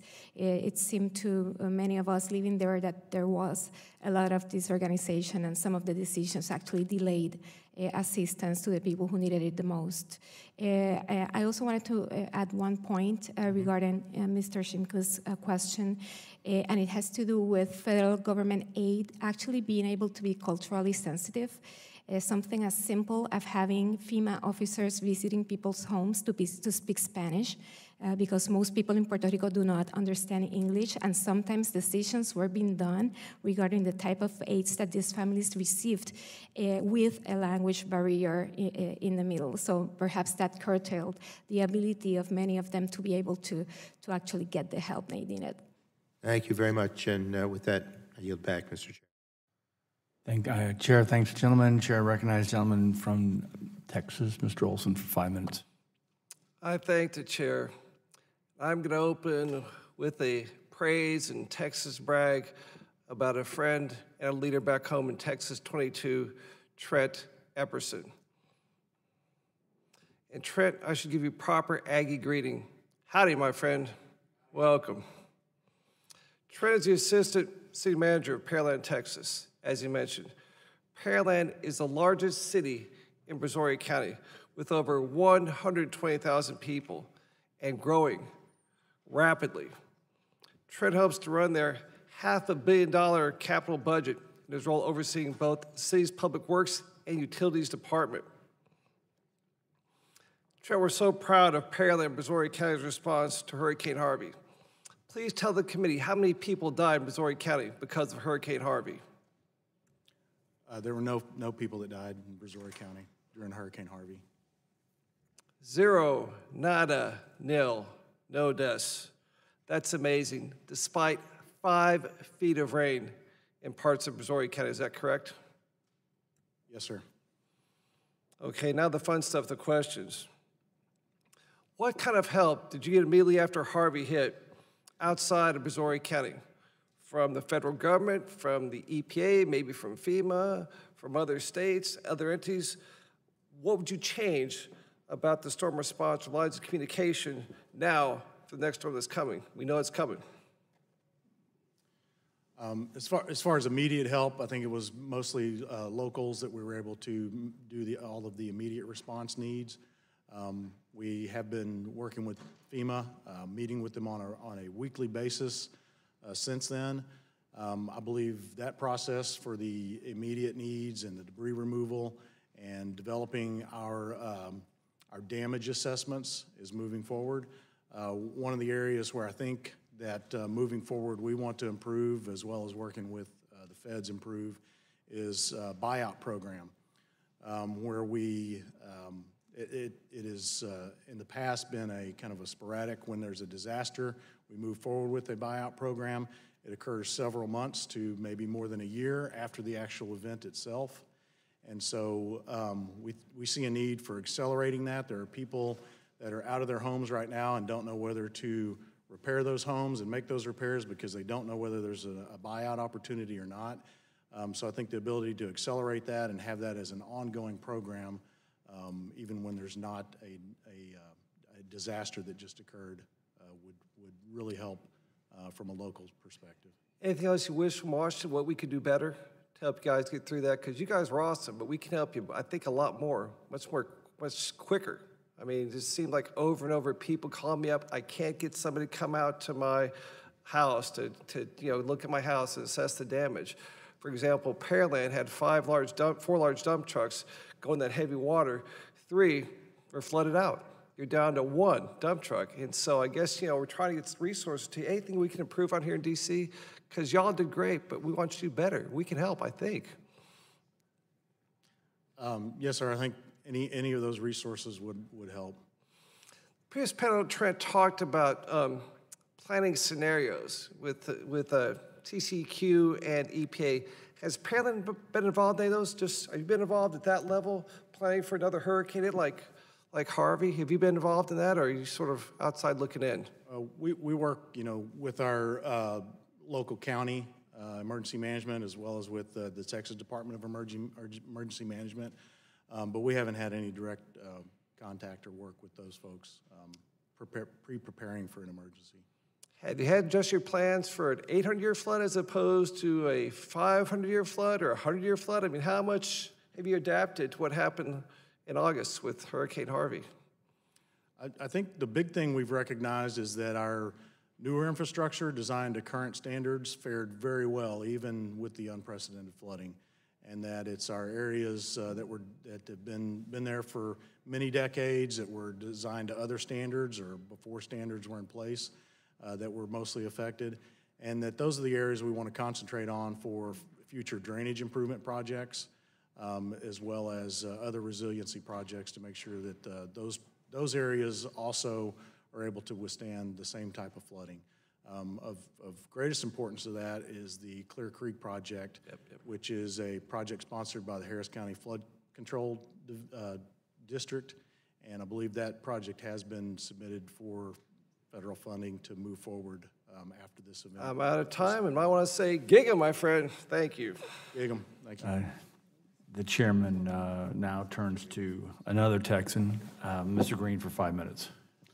Well, I appreciate it. I'm married into the Aggie family. My son and our son-in-law and my 2 grandchildren now think they're going to be in the Corps cadets. But be that as it may, Mr. Howell, your testimony, you know that some of the City of Houston's wastewater operations are overwhelmed during Harvey. Can you describe in detail on what locations? Was it mainly upstream Buffalo Bayou? Because every creek and bayou I have in my area in East Harris County were out of their banks. But it was mostly the City of Houston in Buffalo Bayou that the wastewater treatment plants were overwhelmed? Yes.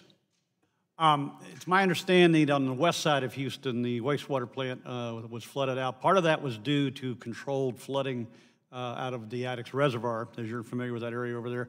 They currently, I don't represent it, but I'm familiar with it. Yeah, I understand. I understand from the City of Houston Water Utility, they are currently dealing with a wastewater line. It's in Buffalo Bayou where the bayou is sloughing off continually. They have a wastewater line that's on the side of that. It's an ongoing issue. Obviously, there needs to be a coordinated response on how that gets rebuilt and how their line gets reinforced or moved. It's these ongoing issues. The water system operated just fine. They were able to put cofferdams around the Northeast Water Plant filter galleries to keep the water system operating fine, but wastewater, by its very nature, as Mr.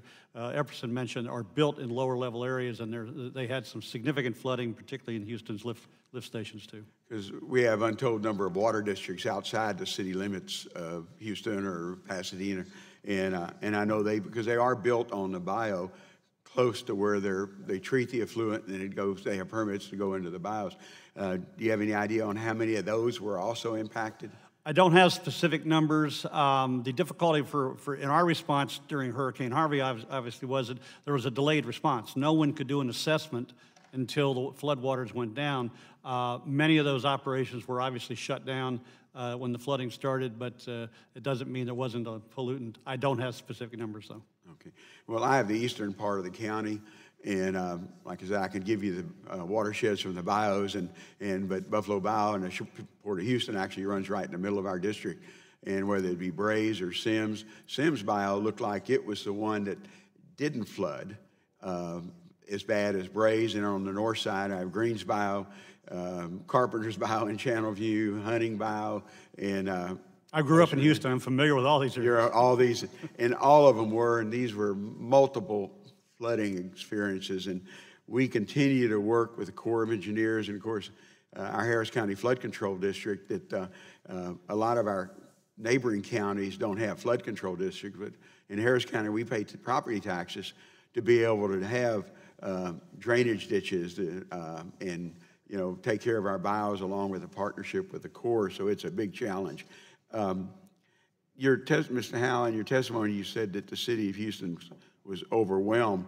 What part of the city did they shut down the wastewater system, or did it's my understanding was impacted? Excuse me, I'm sorry. On the west side of Houston, they did have one of their wastewater plants completely flooded out. It was out of service. They were advising people not to flush those who were still in their residence. They had the resources to get that plant back online in 3 or 4 days once the water receded. As you may be familiar, most of Houston's wastewater system is with force mains or lift stations, and they have a significant number of those, and I know a number of those were flooded out. Houston proper was pretty resilient, and a lot of that, much like some of the other cities around there. So I don't have specific details as to how they came back, but they were very resilient on their own. Since Hurricane Ike, they have built up a lot of resiliency within the city of Houston.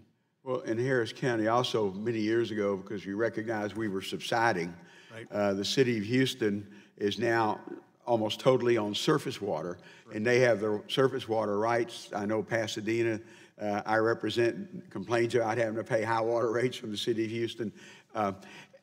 So we have a central location for surface water, so we don't continue to subside.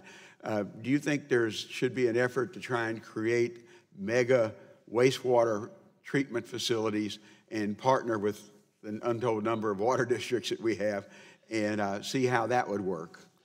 That obviously, sir, that's a local decision. The first thing when you said it popped in my head was an example of the Trinity River Authority in the Dallas-Fort Worth area, which is a mega wastewater operation. Without regard to issue, most of Houston's water comes from the discharge in the Trinity River from TRA. That might be a possibility. I mean, there are any number of small package plants in the MUDs that you spoke of outside of the Houston area. There might be an effort to look at consolidating those in a system that would be more efficient. Enormous cost involved in doing that and getting to that, rerouting of sewer lines and everything else. But it's those sort of options I think everybody needs to look at. Well, I'm already over time, but with the amount of money we're going to have to do to redo those plants, and also the houses and the businesses downstream who are in danger of, because of that effluent being in their houses and in their businesses. So thank you, Mr. Chairman. I thank my colleague. I want to thank the colleagues who stayed and participated in the second panel. I personally really appreciate it. An observation is that these disasters that we're talking about in this event, if you notice the panelists, those of us who've been through them, they're really kind of the same type of story. I do think there's an opportunity for us to work collectively and look at the Stafford Act. This is multi-jurisdictional, although this would be a long-term, 5-6 years trying to get a response. I keep thinking about big piles of stuff and how do you separate them. I'm a big trash energy guy. I'd like to see more of that. We have some locally that I've toured. Buyout programs. We just had a flood 5 years ago. People are just getting their checks now. So there's a lot of ways these things can be fixed. So we do appreciate your testimony. I also want to tell to the committee that we have 5 legislative days to submit opening statements. I forgot to do that at the beginning of this. I want to thank you all for being here, and pursuant to committee rules, I remind members that they have 10 business days to submit additional questions for the record. If you get those, if you would reply, we would appreciate it.